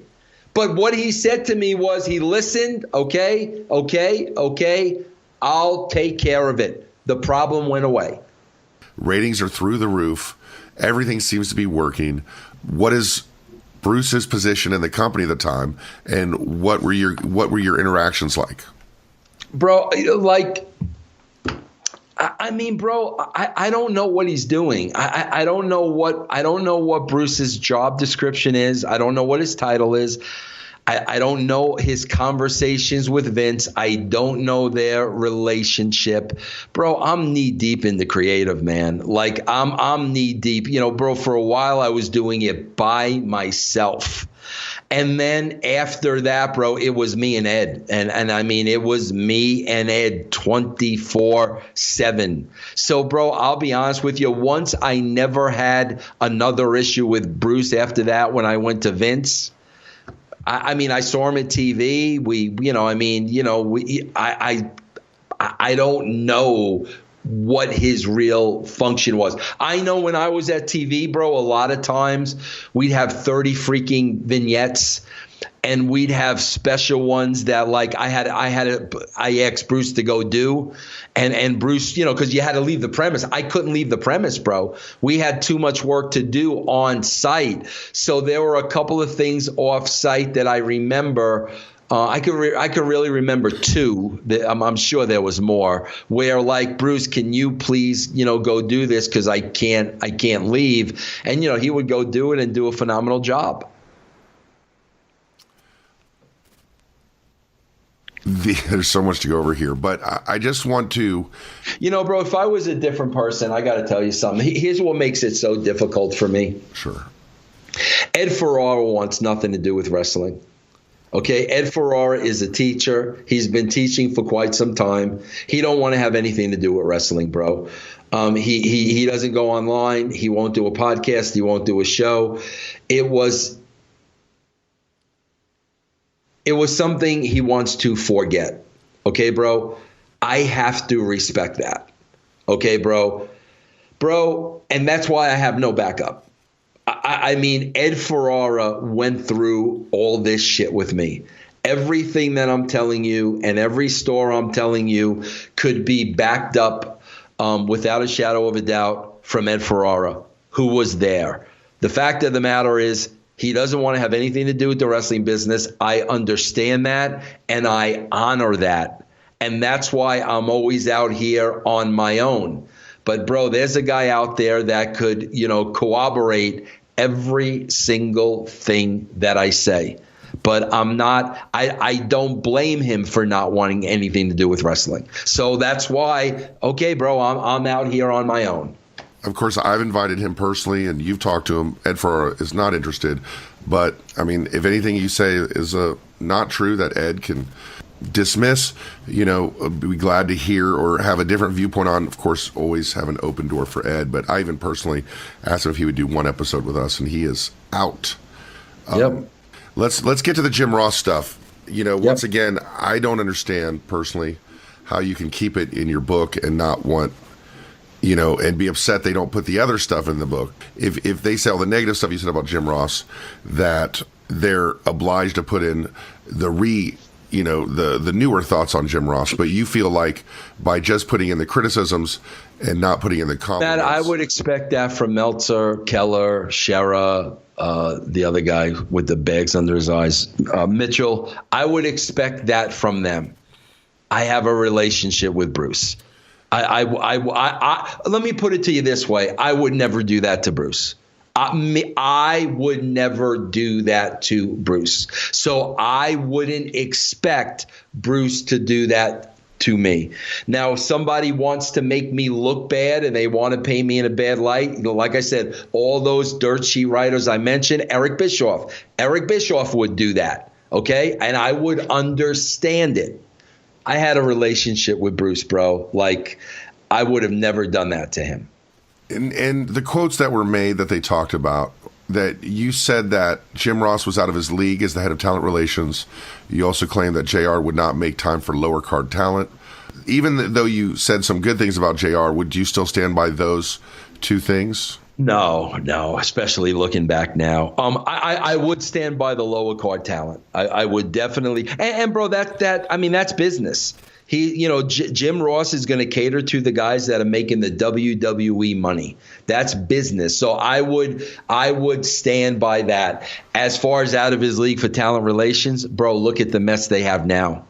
I can appreciate Jim Ross more now than ever when I look at where it's at. So that was inaccurate. Because with everything that's coming out now, whether it be people wanting to quit or Leo Rush speaking out, it's a talent relations issue. Would never happen with Jim Ross there, ever. I say it every week on my Raw and SmackDown review. I say it every week, bro. So that was inaccurate. I was totally, totally wrong. And I see that more now than ever. And I think we're going to make this episode Bruce Prichard in the WWF, Russo and Prichard in the WWF, something like that. Because then we'll cover the TNA stuff in another episode about some other stuff. But as things are going downhill for you in WWE, it says that you're upset that when the company went public and you didn't really receive any compensation or credit for its success. You've talked about other situations where you didn't feel you got the credit you deserve. Well, bro. Here's the thing about that. Okay, see that's not true. Would I give a rat's ass if I'm giving credit or not? No, bro. I wouldn't give a rat's ass. Would I give a rat's ass when other people are being credited and they're making as if they're on no writers? Yes, bro. Then I would take exception to that. Wasn't that your job, though, to be behind the scenes and be the writer and not really? Yeah, that's what writers do. It's not like people. Okay, but isn't that then? Wouldn't that be the same for talent relations? I don't know what you mean. Jim Ross. Well, Jim Ross was one of the guys cited as being a great influence behind the scenes at the WWE. Now, if I'm reading that and I'm like, yeah, he is, bro, I'm never taking that away. This isn't a Jim Ross issue. He is. But I mean, bro, let's not forget where this company was before Russo and Ferrara started writing the shows. So am I going to take that as a slight? Absolutely I am, bro. If Jim Ross wasn't mentioned, then I wouldn't have. But I'm like, wait a minute, bro. Yeah, Jim Ross does an incredible job in talent relations. I'm not taking that away from him. But, bro, like, who's writing this shit week after week after week? It sounds to me like, earlier in the show, you talked about the one thing you wanted was to write a book, to have that creative outlet to write a book, but also you wanted to go in the bookstore and see your book in there. Right. And it seems to me like a lot of writers, you didn't get the credit. You got to write your book, and that was the WWE product. That was your creative outlet. Okay. Right? I'm saying that you got to be creative in that sense, where you got to write, which is what you want to do. You got to see your writing pay off, but you did not get to see someone going in the store and seeing your name on the book because you never got the credit. So you got the creative outlet, just like you would for writing a book, but not getting the credit. But, Matt, it was like I said, please, Matt, I know what you're trying to do, and I'm being as honest as I can with you. If Jim Ross wasn't mentioned, there would have never been an issue. Never. If it was Vince McMahon and the McMahon family, there would have never been an issue. So JR was a tipping point. Yeah, just like in that magazine article when it was Shane McMahon. Like, bro, it's like if no one else is mentioned, okay, like, fine. But, like, it's like, bro, like, I'm taking nothing away from JR, but how and why are you going to mention JR and then make believe there are no writers on the show? So it like I said, bro, if JR was never mentioned, there would have not been an issue. But it's a wrestling show. In a wrestling show, it's not a wrestling show. It's a television show. It's okay. It's a television show, man. But like it or not, the Attitude Era was evolving from traditional wrestling. It wasn't a complete departure. You still had matches. You still had good guys. You still had bad guys. You evolved it. It evolved. It changed. In that narrative of wrestling, you don't want to really put the writers out there and say these guys are the guys who are responsible. I'm disagreeing with you 1,000% because at that point it's not a wrestling show, bro. It's a television show, bro. It's like talking about the Avengers Endgame and not talking about the Russo brothers, bro. That's the equivalent, bro. And every time I see the Avengers, a story about the Avengers, Russo brothers. Every time I see Curb Your Enthusiasm, Larry David. It was a television show. At the end of the day, Vince is trying to take credit for everything. And, bro, that's great, Vince. Take credit for everything, but that also means you take credit for the shit today, bro. That you take credit for the crap you're putting on TV today. But wrestling isn't movies. I mean, there are some parallels. It is. We're going to disagree on that, Matt. It's the Attitude Era was successful because for the first time ever, it was written like a television show. It was not written like a wrestling show. You had two writers. You had one professional writer who had written for other television shows before. We handled that show and wrote that show like a television show. So in the 80s, when wrestling had its biggest ratings, non-cable ratings, biggest ratings ever, Saturday Night's Main Event, WrestleMania 1, through WrestleMania 3, when there was the first wrestling boom period, why should those people who wrote those shows be mad that they weren't given credit when people were talking about how successful it was then? But that was Vince.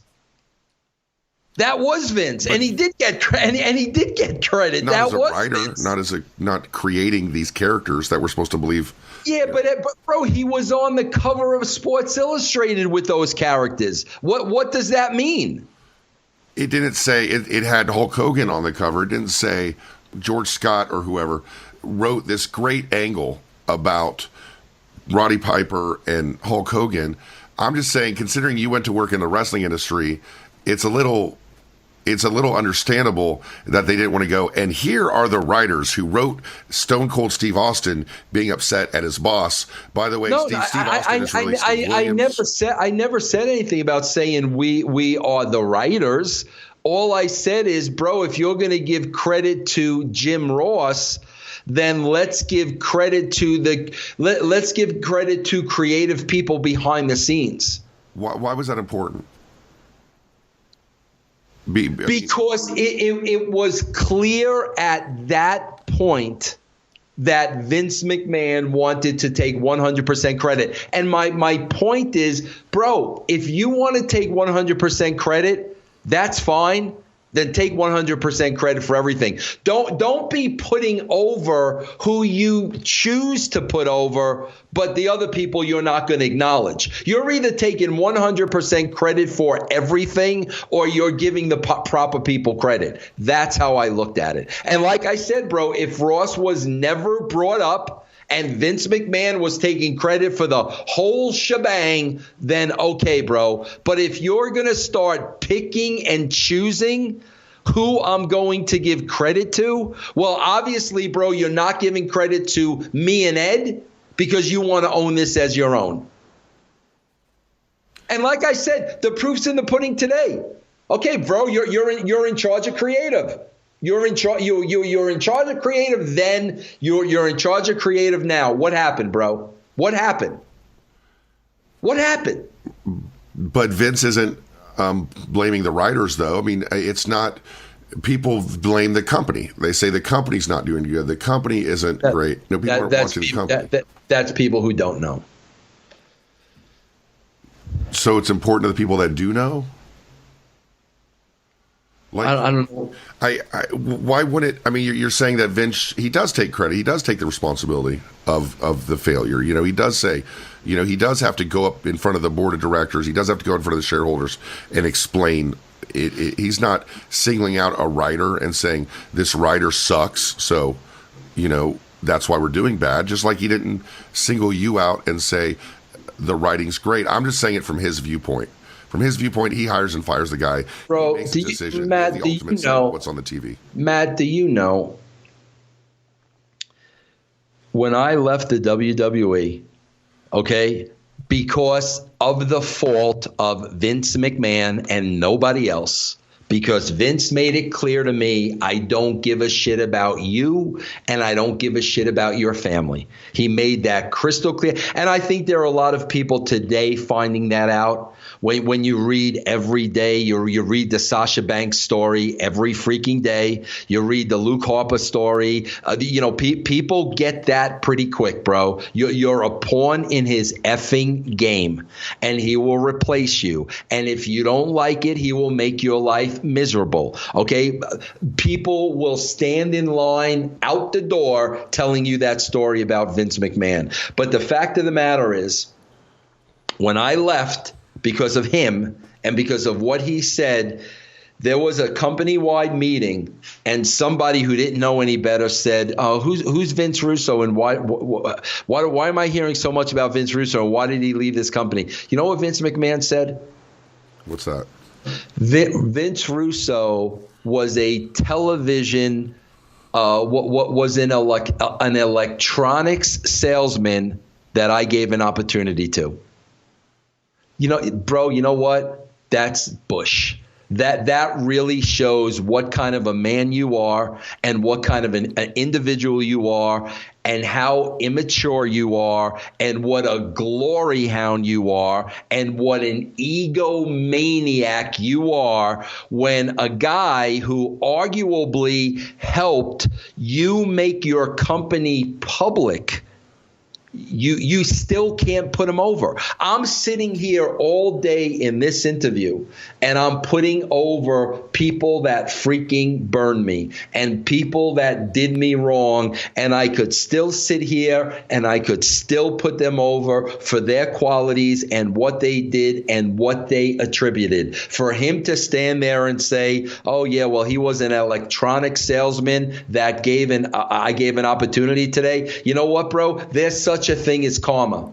And in my heart and soul, I know that's why you're in the position you're in today, bro.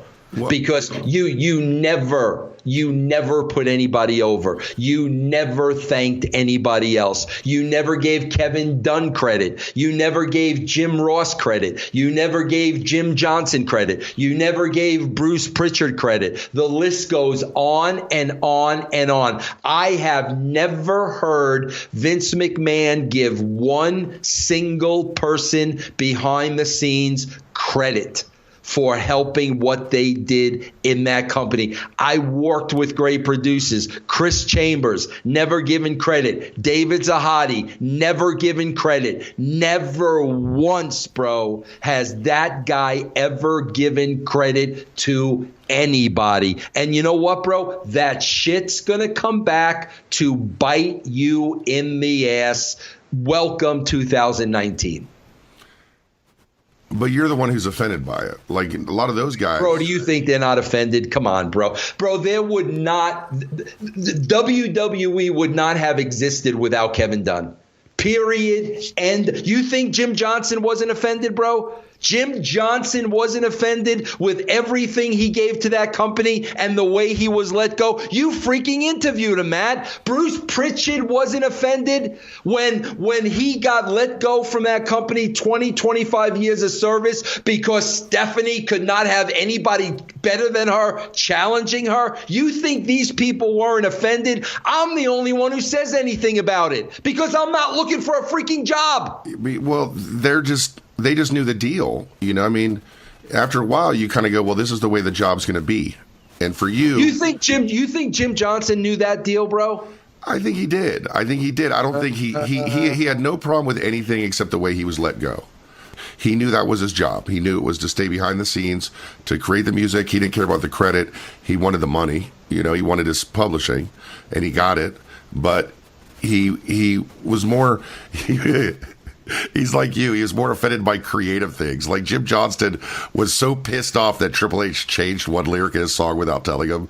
Like that's what he got offended at. Well, Matt, see, you got to understand something. Here's the difference, and we're going to disagree on this. Matt, I've owned businesses. How many businesses have I owned? 1, 2. I've owned 3 businesses. Okay, Matt. I always put my employees on a pedestal. I always put my employees over. I always treated them well. I do it to this day. I mean, you can look at Ben Hameen and Stevie Richards and Disco. You can look at them as employees. They freelance for me and I pay them. Okay, I don't say Vince Russo's the brand. Vince Russo's the brand would not be the same without those guys. I make that clear. I have no problem making that clear. And if you don't give credit to the people that are helping you, I think you're an asshole. I think you're an egomaniac. Well, as someone who owns a business and someone who likes to be fair to people and someone who's been burned several times, let me ask you this. Putting the employees over, how's that worked out for you? Like, I understand why Vince does that. Like, I would love to be able to put employees over to the extent that I'd like to, whether it be with pay, whether it be with credit, public acknowledgement, that kind of thing. But it doesn't always work out very well. And you have a company to run and you have money to make. And if maybe in Vince's mind, by putting you over as the writer, it would affect your employeeship, where you would feel that you were more valuable than he thought you were. That I think you understand what I'm saying is that I understand what you're saying, but here's what I'm about. This is me, bro. I'm not telling you to agree with me. I'm not telling anybody to agree with me, bro. At the end of the day, we're all people. At the end of the day, we're all people. And bro, all people want, I don't care who you are, bro. I don't care where you work. I don't care what you do for a living. All people want are a pat on the back. All people want are acknowledgement. All people want are, you did a good job. Bro, it's not even money. It's not even a money thing. It's the personal acknowledgement. That's all that every single human being wants. And I'm a firm believer in that, bro. A firm believer in that. So that's where there's going to be the total disagreement. Fair enough. And we've gone a little bit off topic, but I want to wrap this up by talking about your last days with WWE. As you get burned out, as you are getting more and more resentful of the lack of credit, as your workload increases and your money's not increasing, and you are hitting the door, what is your relationship with Bruce Prichard like during this time? And what conversations, if any, did you have with him as you were leaving or after you left? There's no conversation. I mean, the trust is gone. You know, the Debbie Bonanzio incident, there were no one-on-one trust conversation. I mean, they did not exist. I mean, because in my mind, whatever I said to him, he was gonna run directly to Vince. So, you know, anytime I had an issue or a beef or something I needed to discuss, I went directly to the man himself. Well, there you go. We're going to talk more about TNA, but when was the first time you saw Bruce after you left, or talked to Bruce after you left the company? When Stephanie fired him and he was looking for help. And so he called you? Yeah. In 2002, before that happened, you rejoined the company for like 2 weeks, I think. Is that what it was? It may be. It was, and the goal was that you're going to be the head writer of both shows, and you sat down to discuss ideas. And Bruce says it became clear that you were not up on the current product. You wanted to strip every one of the titles and hold tournaments, which is what you did in WCW. You didn't know if Triple H and Jericho had ever worked together, even though they'd headlined the previous WrestleMania. Bruce says after Russo left that day, the team presented Vince with all of Russo's ideas, to which Vince responded, "What the fuck did I do?" Yeah. What is your reaction to that? My reaction to that is this. I mean, you know, and again, first of all, Bruce was not there. I don't know how Bruce could know anything about, I wanted to strip everybody of the titles and have a tournament. Bruce wasn't there. Bruce wasn't there. When Vince put me in with the creative team, Bruce Prichard was not there. I did not have a conversation with Bruce Prichard about, I did not see Bruce. I never crossed paths with Bruce. So for where Bruce gets that from, I have no idea. Could it have been Paul Heyman? Maybe. Could it have been Michael Hayes? Maybe. Never. Bro, first of all, you got to understand this. Everything I pitched to those guys, I had already pitched to Vince. Vince and I had gone to Vince's house like 3 or 4 times. And it was, Vince, what would you do? I laid it all out to Vince. Okay, bro? There was no stripping people of titles and having tournaments, bro. That not even mentioned. It was much, much, much bigger than that. So first of all, I had already laid everything out to Vince. I go in that room, bro. Bruce Prichard ain't in the room. So whatever information he's getting secondhand. He wasn't there. I laid out an entire year of programming for that team. They were silent. Their jaws hit the ground. They were dumbfounded.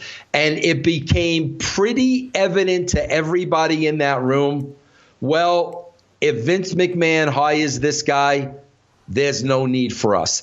I knew damn well when I left that room, those guys were going to bury me to Vince, because what I laid out, they couldn't have laid out a tenth of that on their best day. And I knew they knew, holy shit, if this guy comes in here, there's no need for us. So they go into protect your spot mode. I know all this. But in the back of my mind, I'm saying, Vince, if you want to go with these guys, go with these guys. So I fly home, the whole plane ride, I'm like, bro, this just ain't going to work. Like, I knew it wasn't going to work. Sure enough, I get home. My wife tells me Vince is trying to get a hold of me. It was late in the evening at that point. I spoke to Vince the next morning. Okay? See, here are all the holes in the story. So here's what Vince says to me. Vince, this is not going to work out. And here's what I said to Vince. Yeah, Vince, it's not going to work out, because the minute I left that room, everybody went back to you and buried me and buried my creative, which is exactly what I knew they would do. And I said to Vince, I am telling you right now, Vince, you do not have the talent in that room to turn your company around. This is 2002. I said, you do not have the talent in that room to turn your company around. Now, bro, what happens at that point? At that point, bro, Vince is doing his best to keep me on as a consultant. And why is Vince doing that, bro? I'll tell you why he's doing it. Because he knows I'm right. And he knows what I'm saying is right. Bro, I did not watch the product leading up to 2002 because the product sucked. I'm not going to sit there and watch a shitty wrestling show. I didn't care what they were doing. The ratings were going down the toilet. Nobody cared what they were doing. So was I watching the product? Was I smart to the product? No.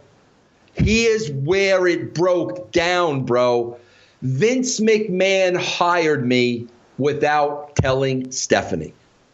And he told Stephanie after he hired me. And the reason why I knew this was not going to work out was because Stephanie was not there in person when I met with them in 2002. I had to go in a separate room and talk to Stephanie on a speakerphone. And off the bat, Stephanie was treating me like I was her red-headed stepchild. She did not want me there. She was not happy. It was not part of the process. And when she hung up the phone, I said, this is not going to work.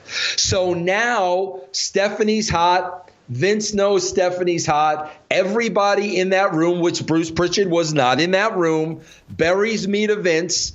Vince tells me things aren't going to work out. Yeah, Vince, you're right. They're not going to work out.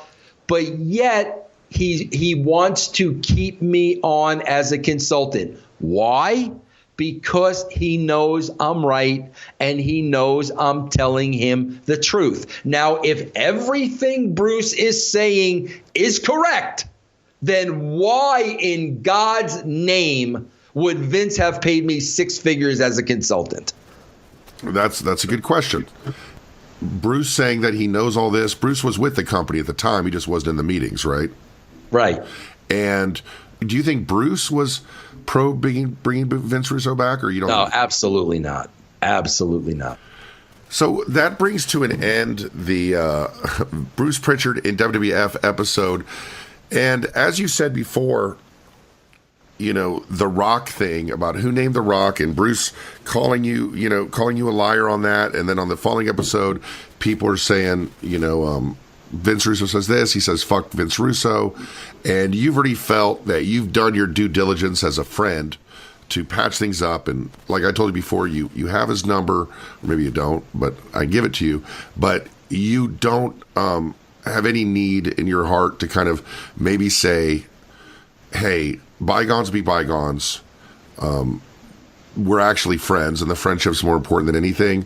That's not something you feel. We're not friends, bro. And listen, I'm Joe High Road. I'm always high road. But bro, there comes a point you got to eliminate people from your life. You got to eliminate people from your life that don't have your best interest, that aren't trying to make you, better people. You have to, bro. And bro, I've not done that with many people. I've not done that with many people. But after I called him the first time when he said all these things about my book, and I thought the hatchet was buried and everything was cool, and I called both him and Conrad, bro. I called the both of them. Bro, you're going to turn around now and you're going to do it again 6 months later. I'm not going to keep going through this with you. So to me, it was best at that point. You know what, bro?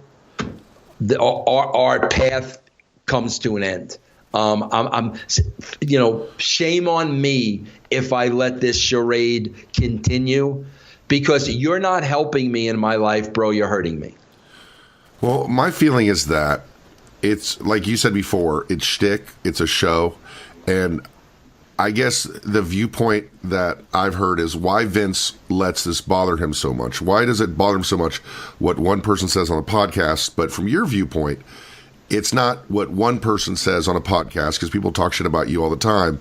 It's this friend has hurt you, and he's hurt you again and again, and now you're saying, I'm not going to let this person hurt me anymore. Is that accurate? 1,000% correct. But if Bruce called you and said, hey, man, let's talk, would you take that phone call? Oh, yeah. No, I would definitely take the phone call. But, as far as I'm concerned, if we never, ever have another conversation again, that's okay by me. Well, that'll bring us to an end of our Bruce Prichard and Vince Russo in the WWF episode. We're going to do a Vince Russo's Outrage of the Week. Before we got on air today, you said that Bruce Mitchell and Wade Keller, two people who said they would never talk about you, did talk about you. And since I've had very interesting interactions with both about you, and positive interactions with both prior to working with you, and great interactions and relationships with both trying to working with you, but the minute I worked with you, it all went sour. I'm curious as to what they said. This was a clip. Jeff Lane provided me with the clip, the co-host of your show, castrating the marks on the Realm Network on russosbrand.com. Vince, talk a little bit about castrating the marks, talk a little bit about the shows that you have on the Russo's brand. Yeah, bro, it's like these guys just got to be called out. Like, bro, they just got to be called out. And all this would go away. And Matt, I know even you and I disagree on this, and it's okay. Matt, you're on the other side of that fence. Okay, let's see. You and I think we started in October, November, December, January, February, March, April, 7 months. Have you and I been able to work together and respect each other? Yeah, absolutely. Absolutely. The only time, Matt, is it fair to say the only time there's ever been any other kind of an issue was like when there was other people involved? It was never you and I. Is that fair to say? 100%. That's the only issues we've ever had. Only issues we've ever had. So if you're on the other side of the fence, okay, I say what I've said all along. We can have a relationship. We can talk. We can be cordial. We can have, discussions. Matt and I have proven that. Okay, we've proven that. I like to think Matt has become a friend. Okay, we have 1,000% different philosophies. So what? We're different people. Matt shoots straight with me, man to man, face to face, eye to eye. I do the same back to him. Okay. The problem with these guys is very elementary. It's very elementary with me. They want to come across as experts in the field when at the end of the day, they're just fans. And there's nothing wrong with being a fan. And here's the reason how I make the correlation, bro. Everybody knows I am a baseball mark. I watch the MLB Network religiously. I sit there all day long and I listen to guys that have been involved in the game. Okay, bro, from the reporters to the people that cover the beat to the players that played the game, they were all involved in the business. I sit here as a fan, okay, bro, and I listen to these people because I love baseball. And I know that's my place. I'm a fan. These are the guys that have been there and that have done that. I don't sit here and say, John Smoltz is a moron. He doesn't know what he's talking about. Harold Reynolds doesn't have a freaking clue. No, bro, they do know what they're talking about and I respect them, and I gain more knowledge about baseball by listening to these people. Okay? With these dirt sheets, people like Vince Russo, who played the game and was in the game and was in the trenches. There's no respect for Vince Russo. Vince Russo is a moron. Vince Russo is a liar. Vince Russo doesn't know what he's talking about, because it's important to them to come across as the experts. So there's only one way, bro, when you're going to come across as an expert, and that's when you insult and you belittle the people that did it. When the fact of the matter is, bro, you're a fan. You're a super fan. You've parlayed your fandom into a living, and that's great, bro. You make money off of wrestling, and that's great. But, bro, you're not John Smoltz. You're not Harold Reynolds. You're not. And that's one thing. You're not them.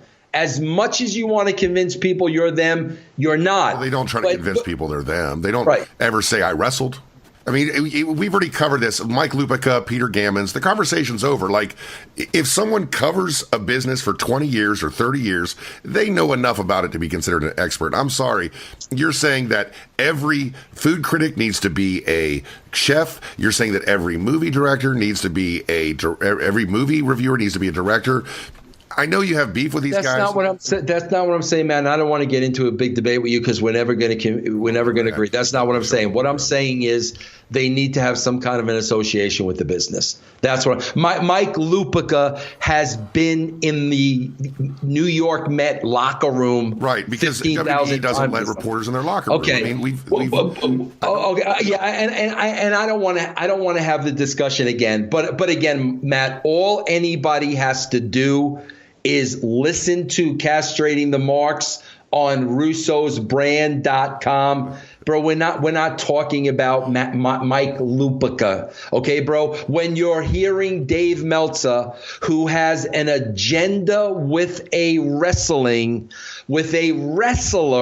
personally attack the wrestler and try to fault a television rating on one. No, bro, Mike Lupica does not do that, bro. He never said this.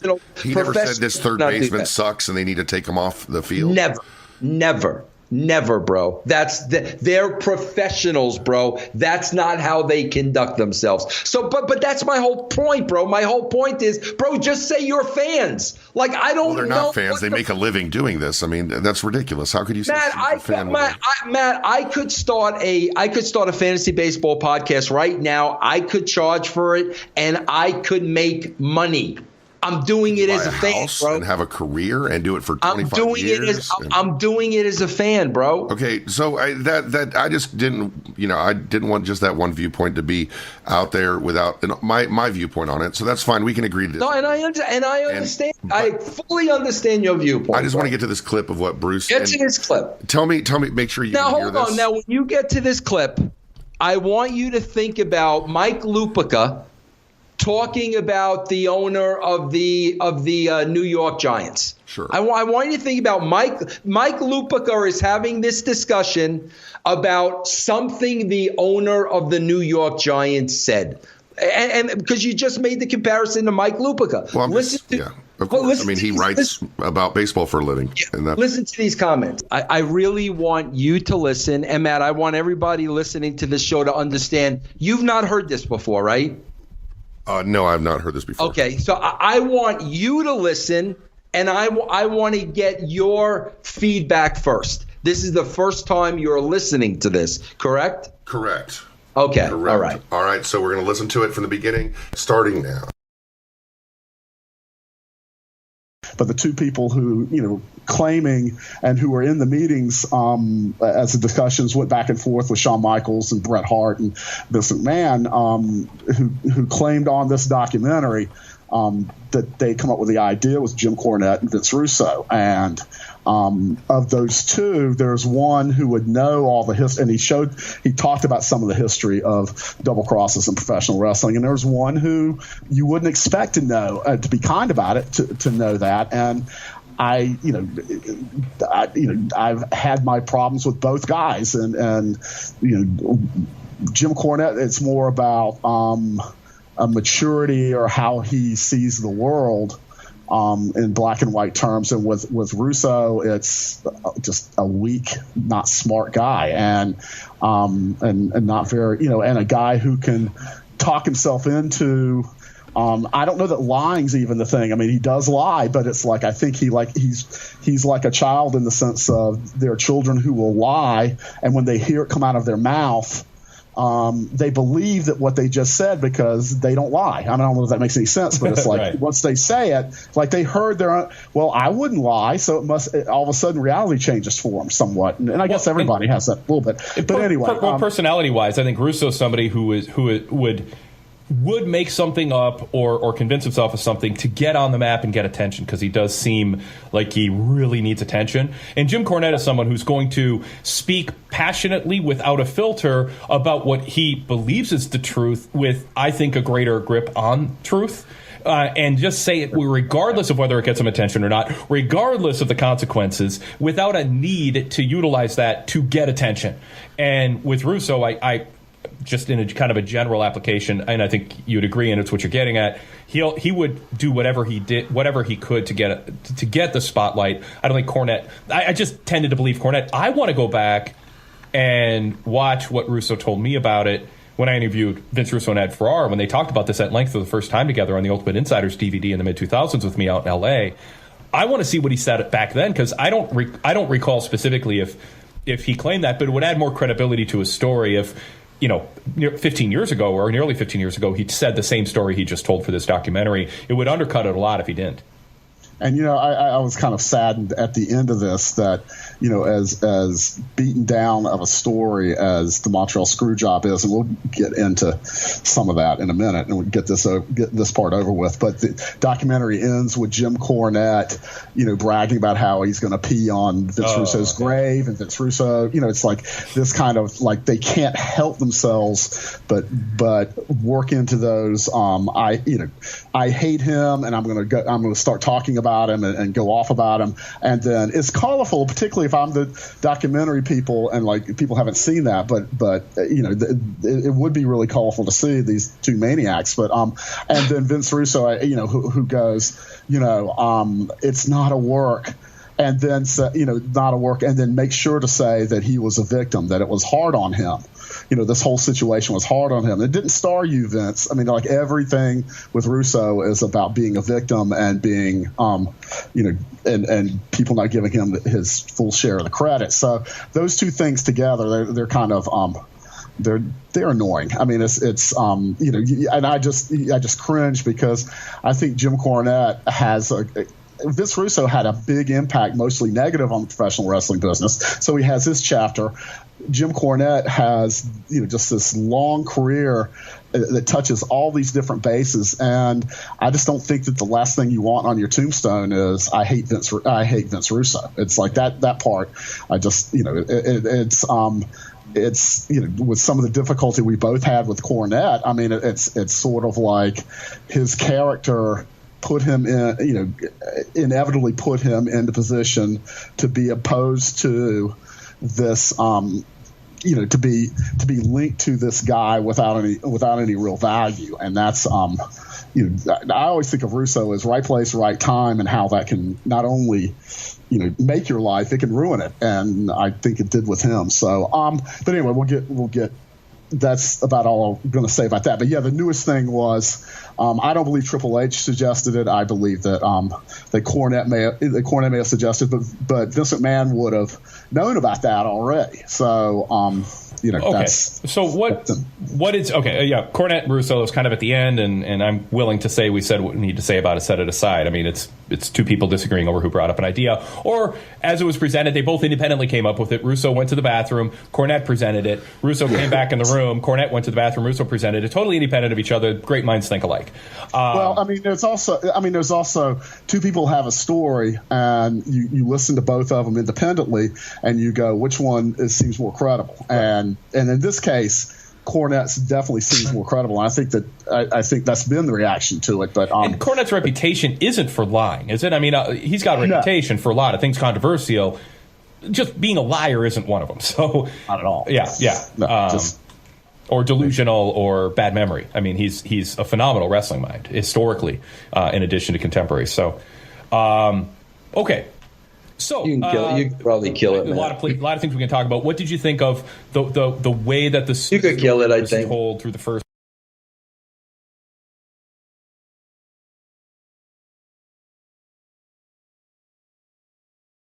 All right. So, Vince, you wanted my reaction to that?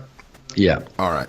So my reaction to that is the same reaction I've always had. And I listened to it with an open mind. I think that Jim Cornette gets a pass. I think that Vince Russo is an easy target, and I think they believe what they believe about you. I don't think I'm 1,000% sure there's no agenda in place to make you look bad. It is sincerely what they believe. When you build on top of that, some of the stuff Bruce does, which is the name calling, the first thing he said was, just terrible, and it was a personal attack.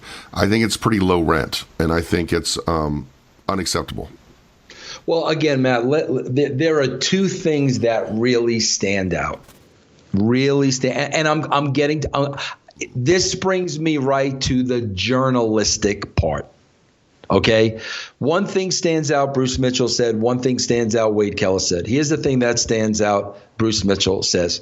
He's talking about my legacy and makes the statement, I was a negative influence on the business. Now, any form of journalism, fair journalism is out the window. That is like saying, bro, that literally is the equivalent of saying Phil Jackson was a negative influence on the Chicago Bull franchise. So when you look at my numbers and the success I had when I was there, and you equate that to he had a negative effect on the business, like, bro, like there isn't a journalistic bone in your body. That is, I don't like this person, and I'm not going to put over anything he did. And not only put it over, but I am actually going to say that a guy that had the biggest influence on the highest ratings ever had a negative influence on wrestling. Okay, bro. So that's what sticks out with Mitchell. Here's what sticks out with Wade Keller at the very end. At the very end, Wade Keller said, I have the reputation of being a liar. Matt, let me ask you a question. First of all, they created that reputation. They have said over and over and over again, Vince Russo is a liar. Okay? Never once have they said he's lied about this and it's proven. Never once has Vince Russo ever been caught in a lie. Okay? I've never heard, me personally, I've never heard one of the boys say Vince Russo is a liar. But Wade Keller, Vince Russo is a proven liar. I would just think, Matt, with over 25 years in this business, if I have the reputation of being a liar, bro, there would be at least one lie I was caught in Like one lie? Bro, here's what they like to call the lie. This is what they put everything on. When my employers told me, if anybody says that you work for our company, you are to deny it. When that came directly from my superior, this is what the job consists of, bro. If anybody says you're writing for us, you're consulting for us, you are to deny it. Okay, bro? Then it came out that I was consulting for them. And I regret that, bro. But they turned that into listening to Dixie Carter say that directly to me. They turned that into, I've got a reputation as a liar. I don't see anybody else out there, bro, saying, hook me up to a lie detector test. I don't see Bischoff saying it. I don't see Cornette saying it. I don't see Prichard saying it. I've not heard anybody in wrestling say, hook me up to a lie detector test. So this is what I mean, Matt. When you talk about Mike Lupica is not going to say these things about the head coach of the New York Knicks. He's going to say if someone has a reputation for something. First of all, Bruce Mitchell is like an opinion columnist. He's an opinion columnist of wrestling, whether it's his podcast or whether it's his articles. So Bruce is not someone, I don't think, who claims, that he is unbiased journalist. He'd say his job is to be biased, that his job is to, say an opinion and to pick a side and to say it. With Wade, I think he does see himself as a journalist. And I think it's fair to say that you do have that reputation. I don't know where that reputation comes about. I think it comes a bit from you saying one way and acting another, where you say you don't want credit, but you get so upset when you don't get credit, or when you claim these things about The Rock or these other DX or whatever things you say you named, and it's so important to you. It seems to be so important to you to want credit for those things. And then when people dispute it. I know, Matt, that's bullshit. It's not important for me to have credit for these things. It's important for me to say when I say I had this conversation with The Rock, I talked to this one, I talked to that one, and then somebody says, you're a liar. It's not about the freaking credit, bro. It's about calling me a liar about something that effing happened. I don't give a shit about the credit, Matt. The credit means nothing. And the whole point with the Jim Ross thing was, bro, if you're gonna give one person credit, then either give everybody credit or give nobody credit. It's got nothing to do with me wanting credit. Getting credit, bro, doesn't put a dime in my pocket, Matt. And I want to clarify that because it's bullshit. When you interview me, I tell you what happened. If I had a conversation with The Rock and this was the conversation, that's what happened. I don't give a shit about the credit. The credit means what does the credit do for me? Who gives a shit? That's got nothing to do with it. I get upset when I come on a show and I say, this is what happened. I was there. And then somebody's going to say, no, that's not what happened. You're a liar. And they weren't even there. It's got nothing to do. I don't give a shit about credit, bro. And I don't want to hear that anymore. It's not important to me. It's when I have an interview show and I'm telling you stories and I'm telling you my involvement, and then somebody who wasn't even there says, oh, no, it didn't happen that way.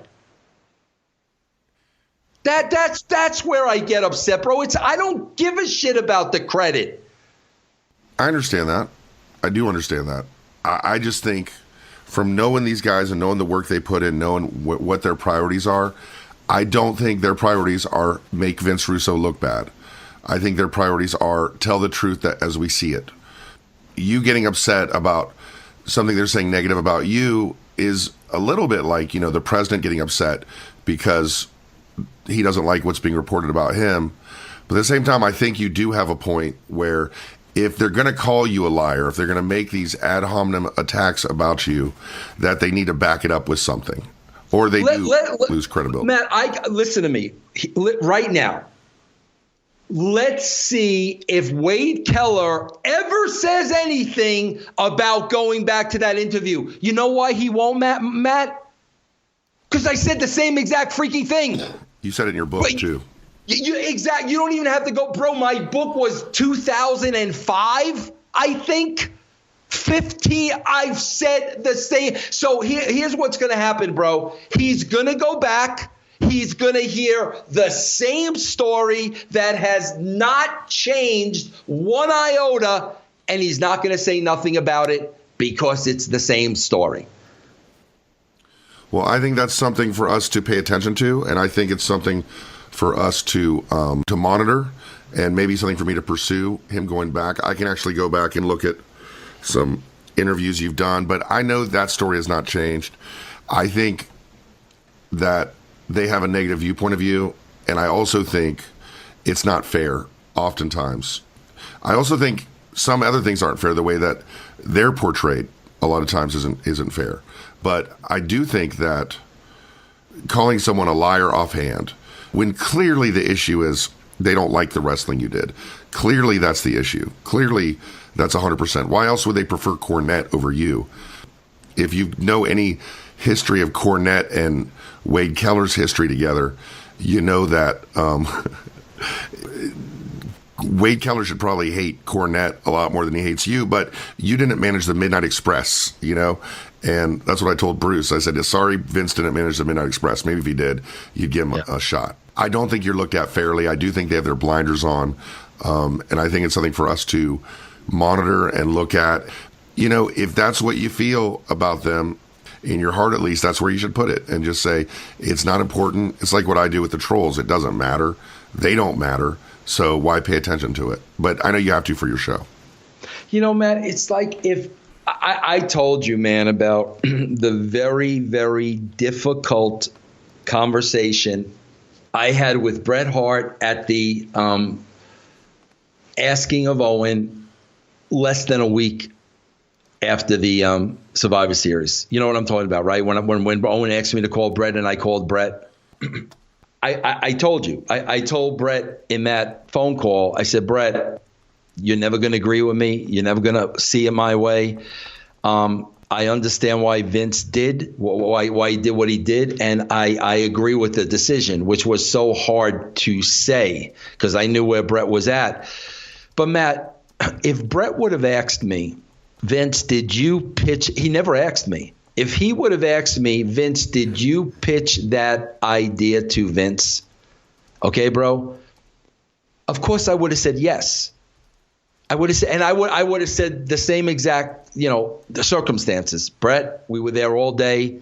I wanted to go home. I just freaking blurted it out, never thinking anything of it. But I mean, bro, had Bret asked me, I would have told him. So you mean to be telling me if I'm lying and I'm making up and I'm taking credit for it, I would have told Bret that? More than likely, But I think sometimes when people have long-held ideas, they don't like to examine them. And I think they have long-held ideas about you that they're not going to examine. I at one time harbored a wish for maybe by me working with you, they would maybe open their eyes a little bit to their own thoughts on it. But they seem more closed off than ever to that idea. I don't think that makes them not journalists. I just think that makes them not open-minded. Can you do me a favor? Can you do me a favor, Matt? I would do this, but Matt, I've contacted Wade before, and he has not answered my emails. Okay, I've tried to contact him, and I could. I'm a liar. I'm sure the emails are on my freaking computer. I could send them to you. Can you email Wade? Sure. To ask him, hey Wade, I heard your show. Did you get a chance to go back and listen to that interview with Vince and Ed Ferrara from I guess it was 99? So what, 19 years ago, 20 years ago. Right. Did you get a chance to go back and listen to that interview with Vince from 20 years ago? Sure. Can you do that for me? I want to see. I want to see what he says, bro.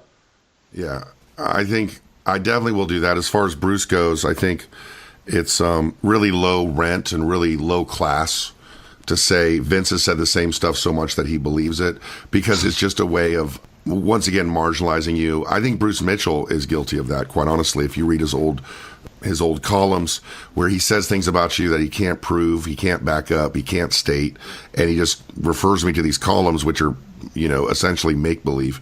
With Bruce, I don't think there's any kind of, he's not going to examine his own beliefs, obviously. Wade, I will definitely reach out to him again, and he's good about responding, so I'm sure I'll get a response from him. Yeah, tell me, we listened to the show. Tell him we listened to the show during our podcast. Sure. So, like, he'll know, bro, you got to be held accountable now. You said you were going to go do this.